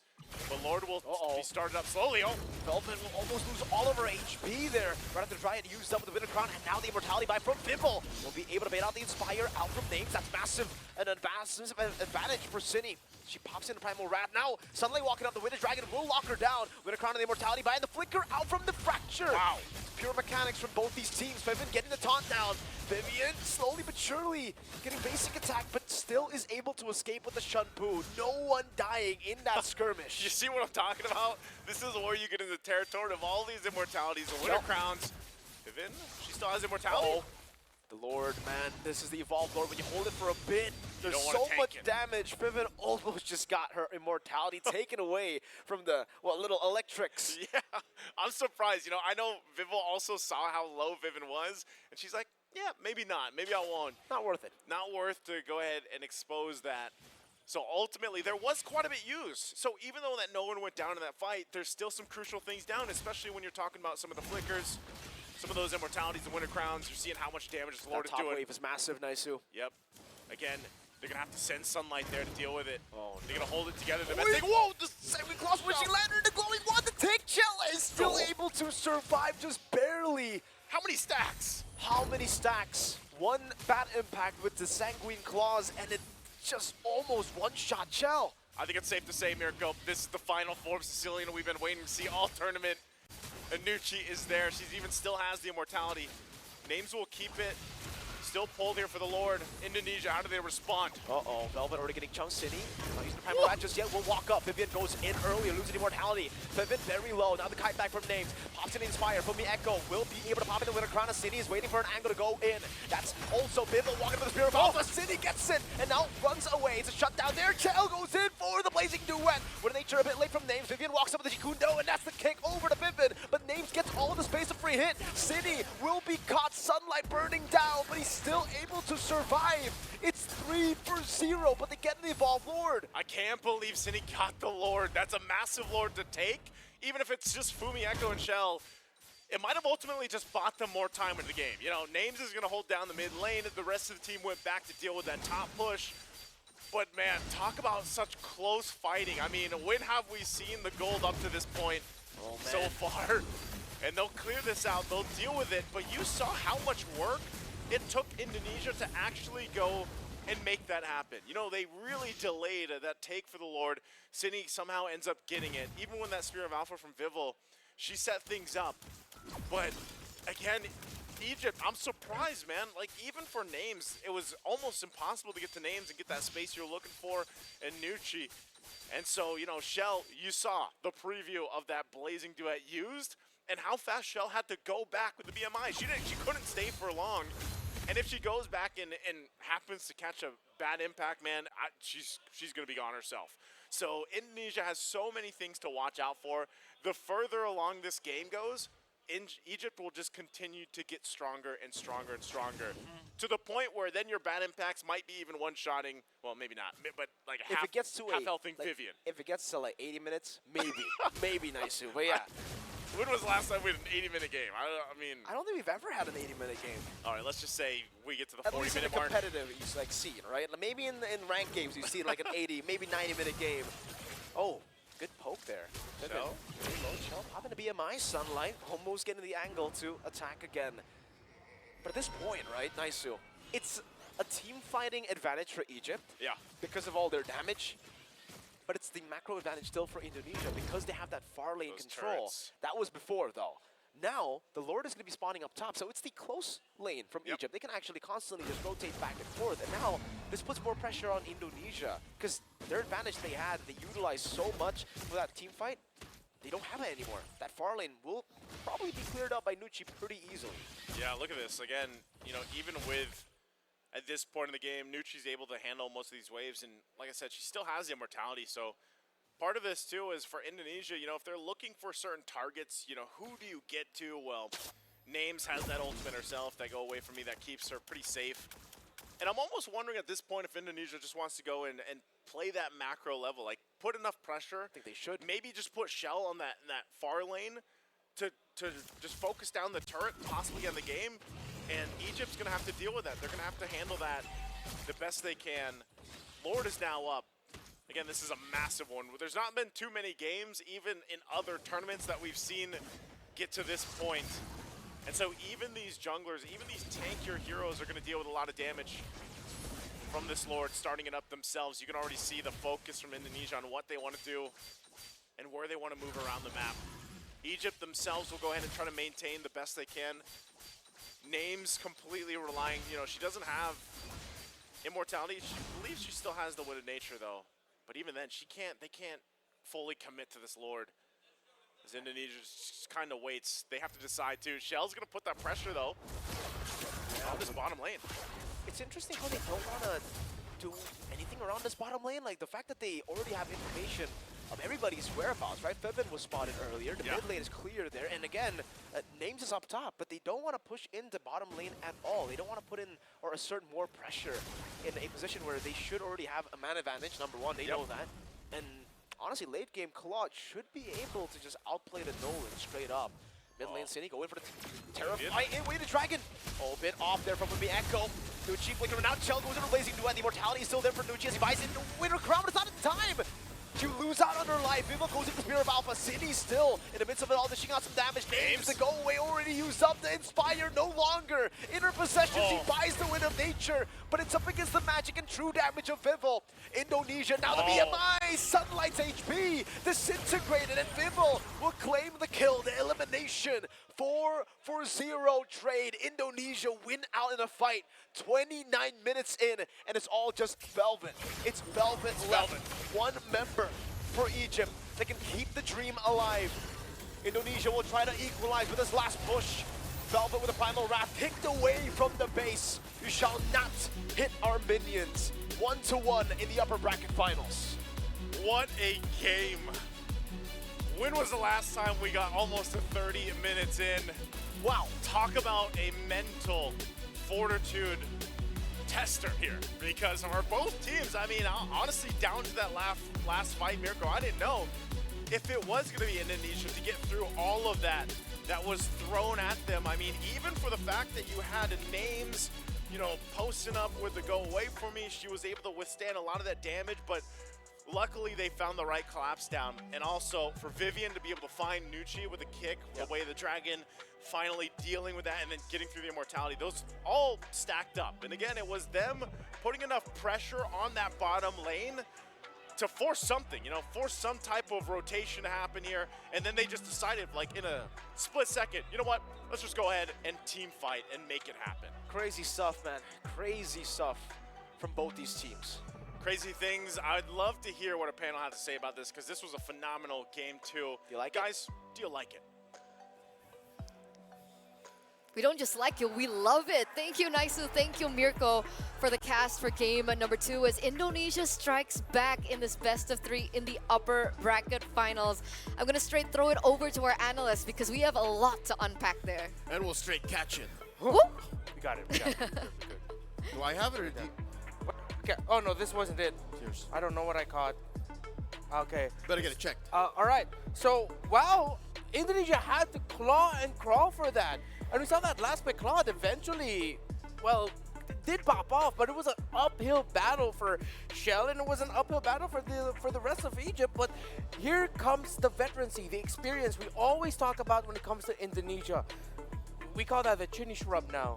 The position that Chinny would always take in the Lord fights that eventually, little by little, compounded into Egypt losing the map. I think it's more than just a Chinny shrub. It was a Chinny region.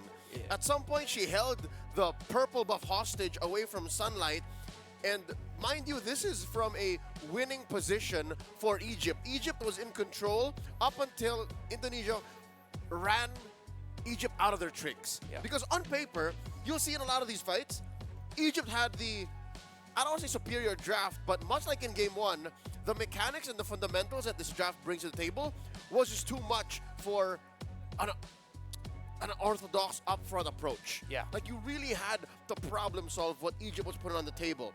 And eventually, once Indonesia found that position, Egypt had to hold on to their horses and somehow defend from inside the base, because I think it was just a matter of time for their inhibitors to go down. Yeah. And what we told what we talked about Indonesia in the previous one was you can't team fight like how you do against Egypt. They've shown that they're just that good with team fighting. So they played the macro game. That eventually built them advantages into the team fights, because every team fight that Egypt took was not good for Indonesia. It was almost always a positive trade. This is one of the very rare moments there at around the mid portion of the game. Actually, no, at this point, you could call this the early game with how long this game went. Mid-game now. It's mid-game now. That Indonesia would really have to work for getting the right targets down. Names would always time the go away so perfectly. You see, Shell would always be thinking, does Feven have her ultimate and the vengeance up? That they had to be very patient with it. Eventually, that evolved into, let's be so patient that we push the map first, that we go to their jungle first. Because I gotta say, Indonesia read Egypt's tendency of almost always being 4-1. They rarely adjusted that into a 3-2 split or into a 2-3 so that Egypt could make for a cheeky play going around to the defenses of Indonesia through the back line. They eventually read that Egypt is just going to park 4, Sunlight is somewhere else, and let's just outsmart them by manipulating minion waves. Which explains the Chinny Gambit, wherein there was a precedent. It was actually Sunlight who hunted down Chinny in what we'll call the early game here. And then suddenly, Chinny says, hey, we can use that to our advantage. They keep 4-1-ing. They keep 4-1-ing. 3-2-ing if we're lucky. I'll bait them out. Vivian, you take another bush. You try to find, at the top of the list of names would be Names and Nucci. And then eventually, they would find that. And I think, just to wrap it all up in a nice little package, Indonesia had a bigger bag of tricks. They had more maneuvers and strategies against Egypt come the 30-minute mark. Even if Indonesia took a while to learn to respect Egypt when it came to team fighting. You saw that too, yeah? Yep, I agree. And it finally came down to the final moments where we saw the adjustments being made from Indonesia that lasted quite a long time, right? 29 minutes and 53 seconds. This is the longest game that we've had so far at WEC. You're right. All of WEC24, even taking into consideration the men's side of things, this is the longest game we've seen. Yeah, the longest game so far was actually 24-25, Egypt versus Saudi. See, this breaks that. Now this definitely All the breaks it way. by 5 more minutes plus a bit more spare change. So now going into game number 3, I feel like that's now an adjustment that we've seen that Egypt needs to do. For Indonesia, they've shown it. Don't just directly team fight against Egypt, although they had to, and they forced to in a lot of moments. Eventually, they realized, let's just play the map. We have a deeper bag of tricks, as you mentioned, when it comes to our macro and how you manipulate the waves around the objectives. Okay, Egypt now, do you have that same thing? Because your constant 4-1 split that you pulled off here, every Lord, it dragged out the game, but that was good for Indonesia because little by little, the minion waves are forming better for them in their portion of the map. And this is why the disparity of experience is starting to show, because now that we're, acknowledging that this is the longest game so far, the question is, how long is the average game for Egypt? How long is it? Is it 14-minute games? Is it 15-minute games? Is it 16-minute games? Because as we get into the later portion of the game, that's when more brain power is needed. Yeah. Like the macro plays, the Lord dances, the quick adjustments that we saw from Indonesia that we didn't necessarily see from Egypt, as well as the fact that maybe endurance is now starting to come to play. That's the magic word, not endurance. Macro play. You said it like a bit earlier, but I want to bear down on that. I think Egypt is so good at micro, and they're so good at just reading certain portions of the map when it matters, but long haul, like after this fight, if X and X go down, what do we do next? I think that's where Indonesia trumped them. Because at the 24, 23-minute mark, we saw a lot of TKOs. We call them technical knockouts, wherein heroes would be low enough to be sent home, but not dead.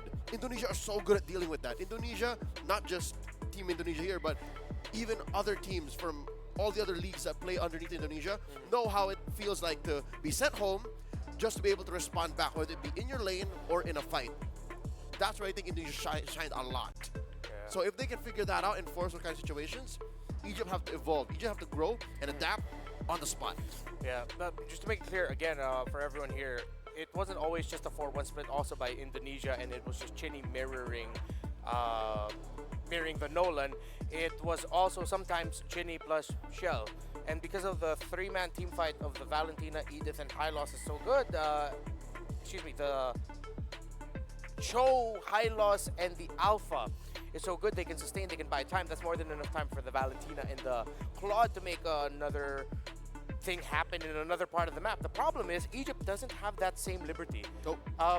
What they did with their lineup, I think the 4-1 split that they kept pushing was the most that they could do. Yeah. If ever they wanted to make it a 3-2 split, say the Belleric and the Nolan, so that the Nolan has a roamer, you leave a Sicilian and Melissa and just an Edith protecting them.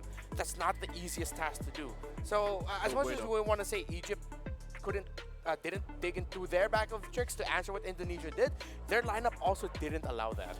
Again, circling it back to the draft, right tool, right time. Egypt had it to deal with the constant barrage of minions. They have such a great high ground defense. Yes.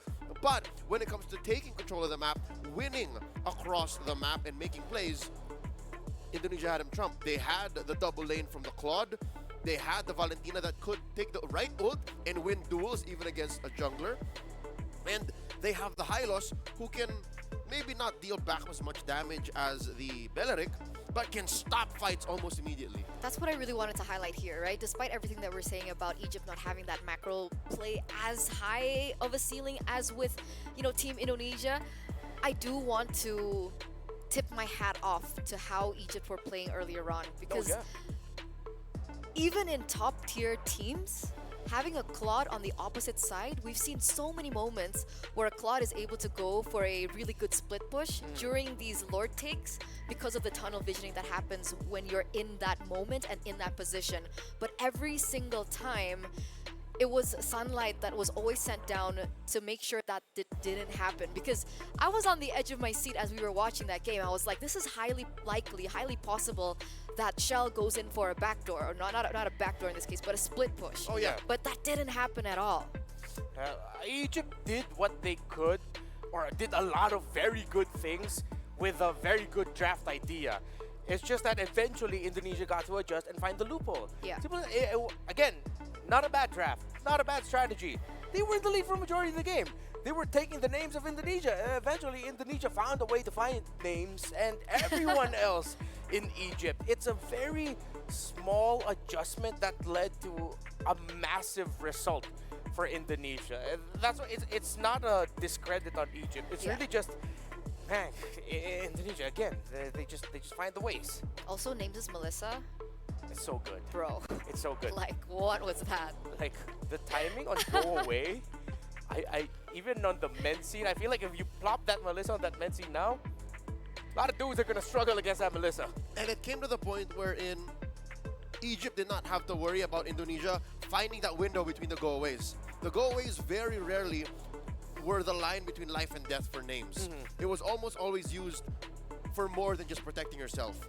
And that just amplifies how good Names is at positioning and how good she is at protecting herself naturally, even without the use of her ult.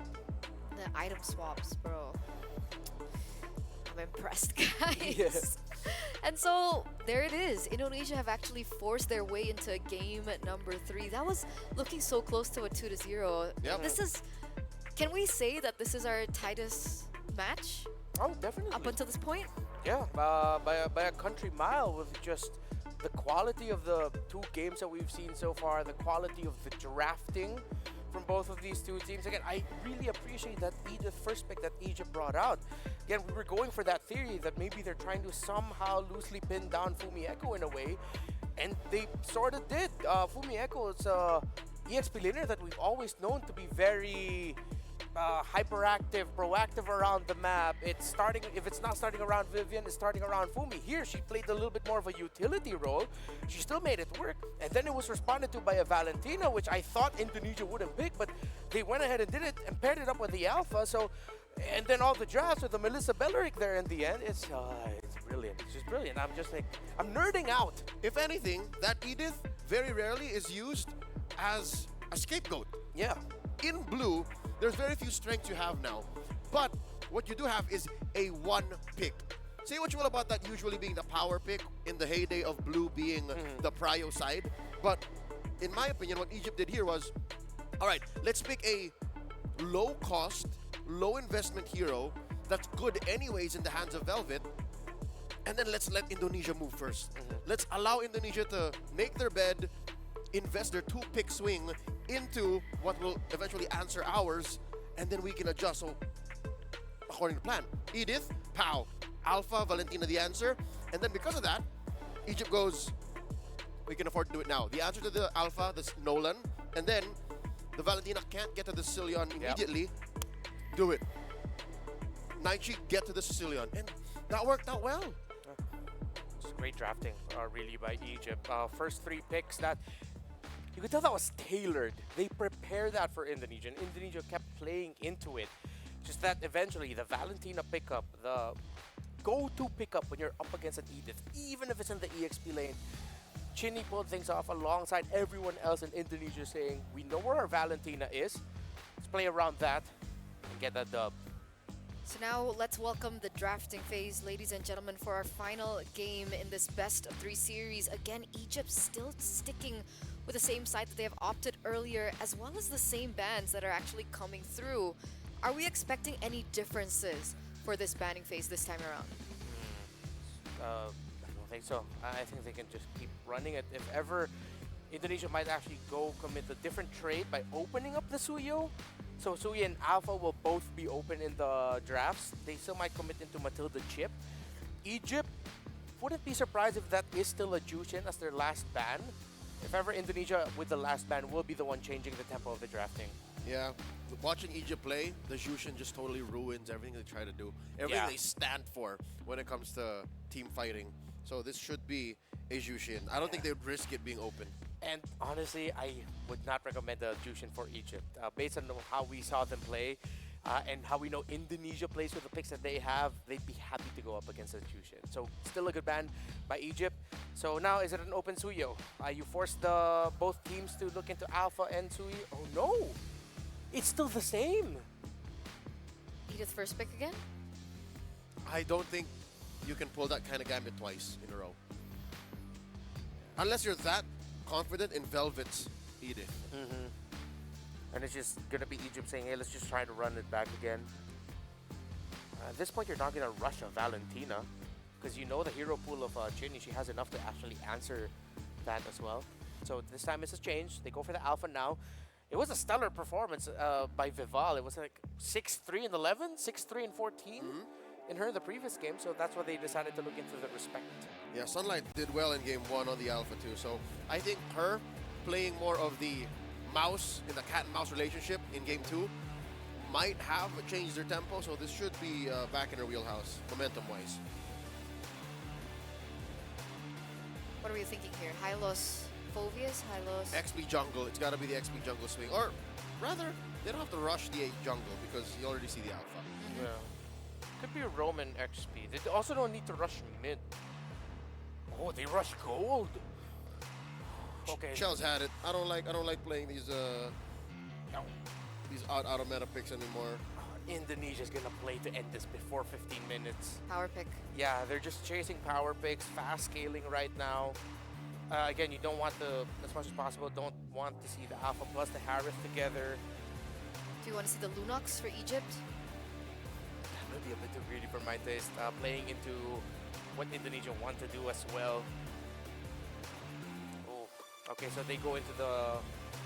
I mean, Sicilian isn't just a late game hero. He does very well with his mid game spike, especially once he has 2 locked in after the Clock of Destiny. Usually the glowing wand. XP. Are they just gonna rock Phovius now? But then if ever, Indonesia might just pick up the Eve as the 3rd pick, their junglers later. If not Eve, then they can still go. Phovius or CC? Oh, Edith.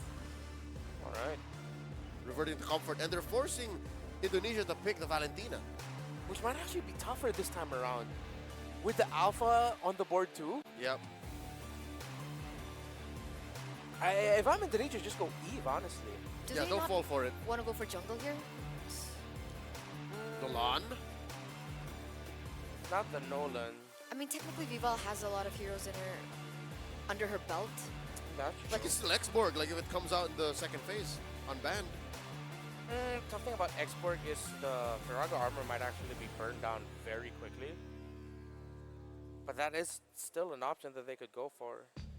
Nope. Okay, no, still Nolan. No They can risk. pick their mid. Well, to be fair, Shinny has a massive hero pool. With the Loi, she can even go. She can go Cyclops. Yeah, Probably that- not here, but that just shows her options. I wonder if Kadita is an option here. I like the Kadita. Actually, yeah, with those three alone, I'm already happy with the Kadita. You end much, much faster. If I'm Egypt, might want to consider banning it, yeah. Because I think if they start banning out roamers here, that's going to be Indonesia's sign that they're probably considering the Kadita. Or they can also just do as they did all series long, attack gold laners. You already have the Harith. Oh yeah, you'll have to commit one to take away a good matchup for the Harith. Yeah, this is Yeah. the respect to Melissa's Melissa's names. Yeah. Her name's Melissa. Sure. I think Interchangeable. I think now, yeah, it's interchangeable. I was correct. Yes. They're attacking mid laners. Yeah, so there they're we making go. sure that Chinny's pick is manageable. I just still want Indonesia to consider really going for backline type of mages. I wouldn't mind the Auroras, Vexanas, Eves, really. Yeah, I think they can afford more utility now. Has Yeah. he Because there's- picked these heroes up throughout WEC? Excuse Like me? the standard Vexana, Chinny? Aurora. Let me double check. No. Her Right? picks have been unique. Chinny's all of always them. been Loyi. Lil Loco, Yeah, Loyi, Sicilian, Kadita, Cyclops. Lil Gila. It is Gila. Gila picks. Gila means crazy, guys. Thank you. There's a 1-1. All right. Yeah, good ban of the Valentina as well. So they've had it. Coach, it's my turn to win the lane. Yeah. Coach Case, ban the 1-1. I think they're picking mid. And the Val. I think you're right. They might actually just go into Kadita. If ever, pick your mid laner last. Yeah, keep the surprise up there. Yeah. You know you're going up against a Cillian, so save the Kadita. I don't like the There you go. I don't Yeah. like the Cyclops to get here, but Okay. Cho, Cyclops. Oh, even more so now. The split, the 4-1 split has changed for Indonesia. They can go 3-2. It can be Hylos plus the mid plus the Harith, and then it's going to be, if ever, we're going to need to see it, Vivian and coming from off angles. And then now the Nolan can split push alone as well. Sicilian, Edith. I think no more magic damage. I'm okay if we don't see any more magic damage. You might go Khalid. Maybe that's one of the reasons why they ban out the Valentina. they can go Phobius is still open. Khalid Clint. Is the Clint safe? Do you purify Clint? If ever, yes, you would need to purify the Clint. 'Cause You you can't, just you mix can't liquid. Lunox Harith into the Harith anymore. So Okay. much magic. Oh, All right, safe pick, Moskov. they're going for their power picks. Okay. But the fact that Indonesia has a Cho, Harith, and Nolan together in their Roman trio, it might not be as clear cut as that, but it also just might be as clear cut as that. What's their mid for Chimmy? I'm excited. What is this gonna be? Is it Gila or is it like vanilla? Exactly. Veil. Nah, I mean, you still, again, the Eves, Vex, Aurora, they're all still okay. Maybe Eve, they might think twice. Oh, we know Eve is okay into the Belleric. But not into the Sicilian. You have True. suddenly you're tied at range. Yeah. Yeah. And the Moskov. And the Alpha. Might just actually play into that. Yep. They'll deal with it. They'll deal with it. That's what they said. Ooh. They have the superior box, at least. Yeah. Egypt has a good range, but Indonesia has a superior box. And the potential for the map being split, that's pretty good. Like, I'll take those odds. You know, good team fighting. And if that goes awry, you rely on your macro. Again, that's what won them game 2. Are they trying to out Egypt with the team fights? With their drafts? Yeah. At least respect Egypt in team fights and then back up with better macro. That's what I'm seeing from Indonesia. Yeah, maybe that's why Egypt decided to pick into the Moskov, so that they had a little bit more of a macro presence. Because without that, they're a very strong team fighting lineup, but not really a map management lineup. They're stationary. Yeah, well, for Indonesia, if you're wondering, hey, where's the split going to be coming from? I mean, Harith is strong with pushing, well, as long as it has one help. The Nolan come at the later portion, as we saw earlier with Sunlight. So, I will say it now, I'm hoping for another 20 8-minute-plus game. Because Very close. even Indonesia's looking to hunker down for that. Yeah. Will it end early? Will it surpass expectations once again? I think everyone is just veering with anticipation as we get into the final game in this best of 3 in the upper bracket finals. Who will move forward to the grand finals? Will it be Indonesia or will it be Egypt? We're gonna go ahead and find out as we throw it to our casters. Mirko, Naisu, go ahead. Do you know what this is right here? I know. This is the real world manipulation. And this is the Wrath of the Dryad. That's what we're doing. We're playing charades because it's going to come down to those two ultimates and counter-playing into each other. Thank you guys for breaking down our last draft in this best of 3. And like Rachel put it, yes, it's down to the one game to lock in the grand final spot. Lock it in. Lock it in. Man. 30-minute game in game number 2. Anything less than 40 will be anticlimactic. Let me just put that out there, all So right? we're hoping for 40? We're hoping for 50. We're hoping to beat our counterparts over the side. I was going right? to say, the They guys went over on the there. 80, That's true. 80 minutes. Okay, maybe not 80 minutes. I was going to say, I don't think 40 so. at is that our point. 40 is like their 80 is our 40.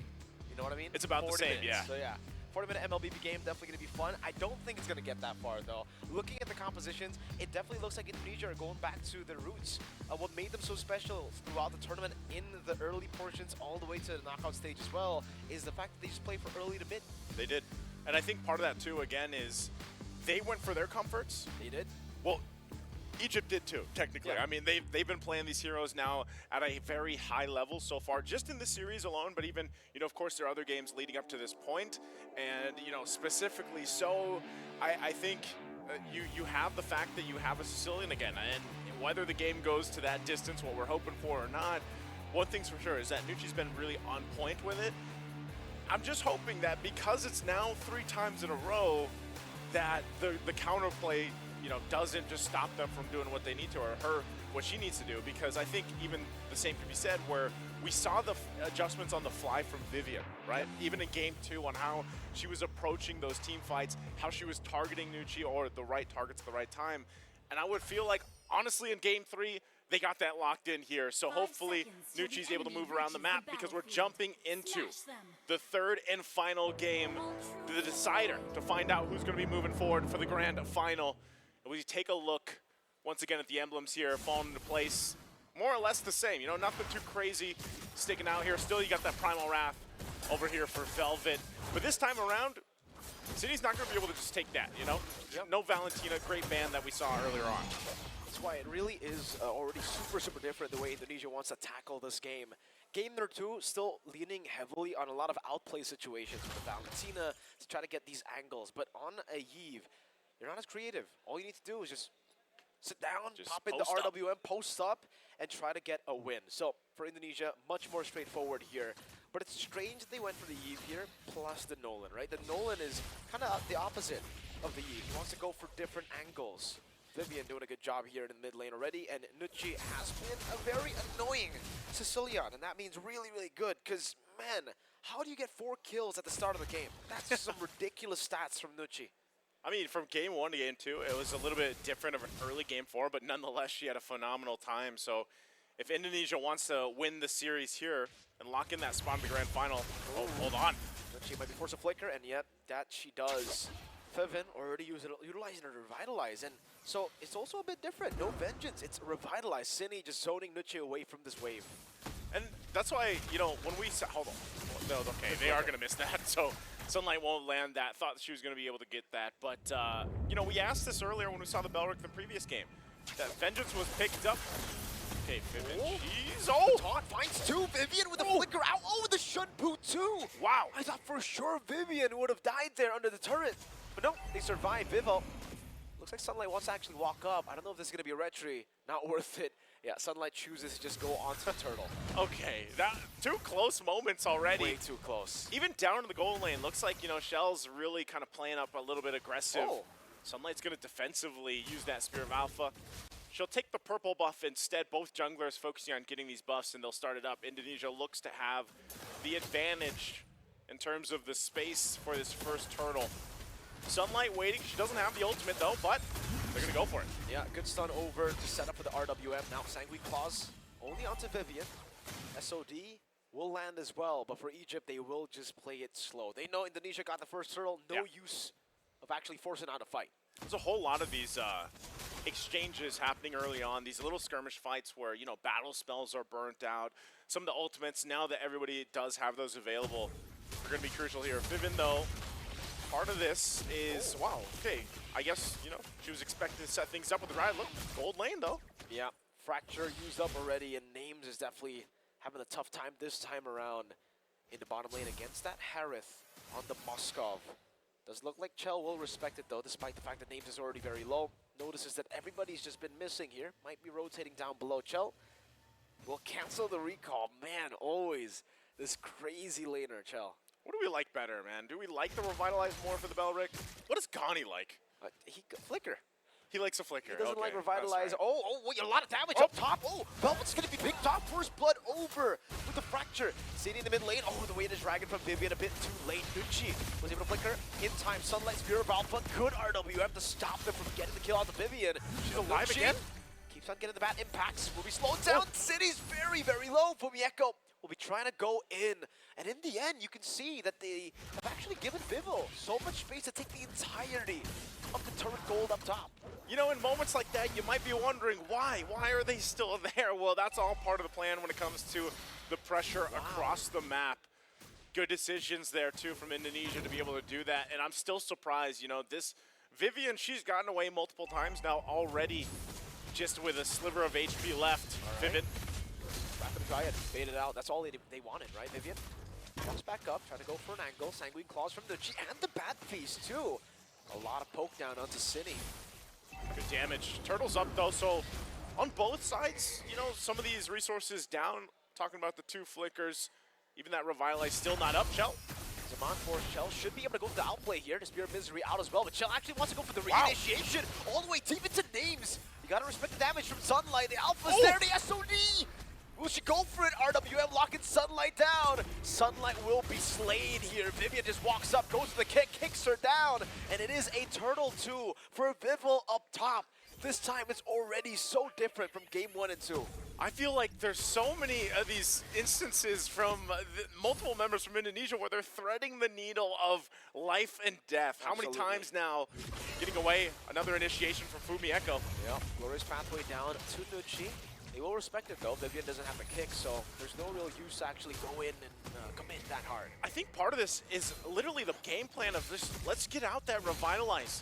You know, even if Fumieko drops down Glorious Pathway, they want to make that an option. Like, can we get a Revitalize down? Because then at least that's one battle spell down. Look at the bottom lane though. The focus here once again. Zaman Force already Names. Gonna be solo kill. No, just poke from the side from City. From that far away, this is why the Eve gets so much value right now, especially when you have so much prior to mid lane. Vivian, Kudo over to Pivot, goes for the way to Dragon. Pivot, pops in Revitalize. There's gonna be the Earth Shatter to cancel out the way to Dragon and the Spear of Alpha too, but Vivian just shut boost out of there. That's a flicker out as Nucci tries to go for the chase, but the real world manipulation is still on them, and Velvet will take a lot of damage. They get the high-lows in the end, but it's the high-lows traded in for Pivot, and a turret up top. Sunlight gonna be caught. Great dashes from Chell to escape the Spear of Alpha. Now a dive. Jikudo and Cine with a Void Blast to take Nucci down in the mid lane. So many good layering of skills happening here from across the board from Indonesia. Even if they don't have to burn some of the ultimates or anything like that, they're still able to capitalize on the skill sets that these heroes bring to the table. And yes, Egypt got that kill earlier on, you know, for Sunlight, but still they expended so much to be able to get that. And now this next turtle coming up in just a few seconds. Indonesia, clear lead, you know, 4,000 ahead. Egypt, a lineup that needs that time to build up here, is going to have to probably just give this up and focus on maybe pushing down some of the tier 1s, maybe farming up what they need to, especially for Names, as that third turtle is secured now for Indonesia. They'll look to go ahead and cap out the mid lane, put pressure on the resources coming up here on the buffs. And this might be getting a little bit more difficult for Sunlight to get what she needs here. Vival, go ahead and take that away. You can see the focus on the other side. Vivian providing all that information. And she just finesses her way out of getting caught. So clinical, so surgical in game number 3. We expected a brawl at least. least, you know, and after seeing what game number 2 had for us, 30 minutes of just pure action, but now Sunlight slowed down again. Pure of Alpha out defensively. Vivian putting all the pressure down in the bottom lane as well. Chell now just pushing it in. Velvet, she's so far behind on the XP. Vivian goes for the Jikundo, will bait out the Primal Wrath. I think that's already a lot of value. Chell can just go for the turret and it'll be a tier 2 for free towards Indonesia at the 8th minute mark, man. They're getting everything they need. And Indonesia, this is, you know, that clean gameplay that a lot of people that are watching these girls play for the long time, they've seen them play this kind of game. Yeah. You know, and they've definitely adjusted. I mean, just the series alone, like I was saying, the way that they played against these similar heroes from even the previous game, Indonesia came up with a game plan, they executed it well, and they're doing it near perfectly in game 3. Now for Egypt, on how they're going to be able to adjust themselves for this one to bring it back, you know, a lot of it is just buying that time to get the stacks, to get the damage that you need to deal with this. Because as the game goes on and you are lacking some of the damage, oh, hold on. Wrath of the Dryad, everything, and Fumiko just walks out of it. Pops in Revitalize, gets away. Real inflation. Whoa. Into the back. Nuchi's going to be zoned completely away there. Velvet already using the Primal Wrath too. So they baited a few resources. Vivian has been able to actually give a bit more space to Sunlight. Both teams now again just respect each other, but look at Vivol. What is she going to be able to do here? Again, Turtle's up. She's walking up. She's going for Nucci. The assassination flicker out from Nucci. All right. Still though, crazy battle spell to be taken away from the Lord fight, man. It's That's the a same flicker. thing. Yeah, the flicker's gone. And like I was saying, Indonesia has adapted to the Sicilian pick alone. Oh, man. And just because those crucial things are down, this is a free objective. Yeah. No contest here on the Lord. And it's getting really difficult now that you hit these holy crystal. the power spikes. And earlier on, what I was saying is, you know, if you're Egypt, you want to buy time to be able to fight. It's because of the front line that is provided from Indonesia. Vivian, I don't know if you could exactly call her a front line. She's everywhere. Like, she's 360, you know, in your face. everywhere. And that's what a Cho does. But, you know, Fumiko, it's tanky enough now that she doesn't even feel the bad impacts or anything else. Nope. So you need so much time to build up on this lineup for Egypt to get enough firepower to contest. And again, Vivian just being a nuisance. You know, she's showing herself on the off angles or the side angles, and Egypt is a little bit worried. It's kind of like they're constantly, you know, head on a swivel, looking all ways, and they're just trying to find how to keep up. Oh, Zaman force the back of the Dryad. Chell just deletes Vivian in the mid lane. That's a tank with a Revitalize. that's a tree. That's a tree. That's a beefy tree, but not to Chell. She just bursts her down. Lord up top still going to be used here, as well as another wave is coming down in the mid lane. That's a tier 2. Holy Defense should be propped by this wave, and it does. Now up top, Sunlight caught in the bad spot. RWM to lock her down. The Glorious Pathway to slow her down. Sunlight, the Wishing Lantern, to tickering her down, but she's still able to survive with a sliver of HP. Oh man, the pressure from Indonesia. They won't let up. You know, this is a massive lead, that the biggest one so far in the series, nearing that 10,000 mark, and looking at the items, they're fully, you know, on their way to getting to where they need. Even this Harith Shell, she's already got the Starlium Scythe, Feather of Heaven, and the Holy Crystal, and that's why she's doing so much damage.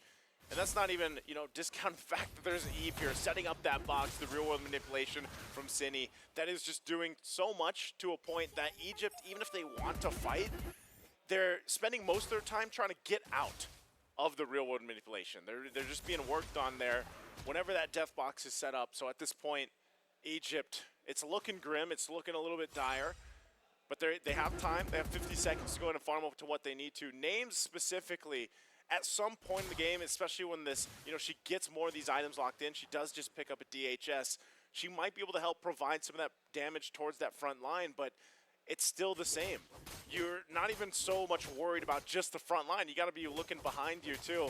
And Names has had to do that constantly. So has Nucci, and that's why you see Nucci just kind of staying in the back, you know, with her back against these base turrets, because of how active and proactive Vivian and even Vivol have been, putting pressure everywhere. So we're 15 seconds away from that Lord coming up. And Egypt, no other option really but just to kind of wait for those minion waves to push in. They can't get caught off guard. And Indonesia are playing it so well now to just suffocate Egypt. the way that they're playing, only shoving the waves when they want to actually invade and take away buffs from Egypt. Vivian, every time she walks up a bit too aggressive, the Void Blast catches her, the Glowing Wand ticks down. Sunlight is suffering through the same problem, and the Wishing Lantern too. Yeah. From Cine. Oh, he's rocking. What happened to the Lord? It's an Enhanced Lord. Got gone. bursted down. We thought the Lunox and the Alpha, or Lunox Suyo, will be the, one-shot Super Blitz Lord The takers. Timer Lord. Doesn't seem like Indonesia care that much. They go with a Harith and Nolan and do the same thing.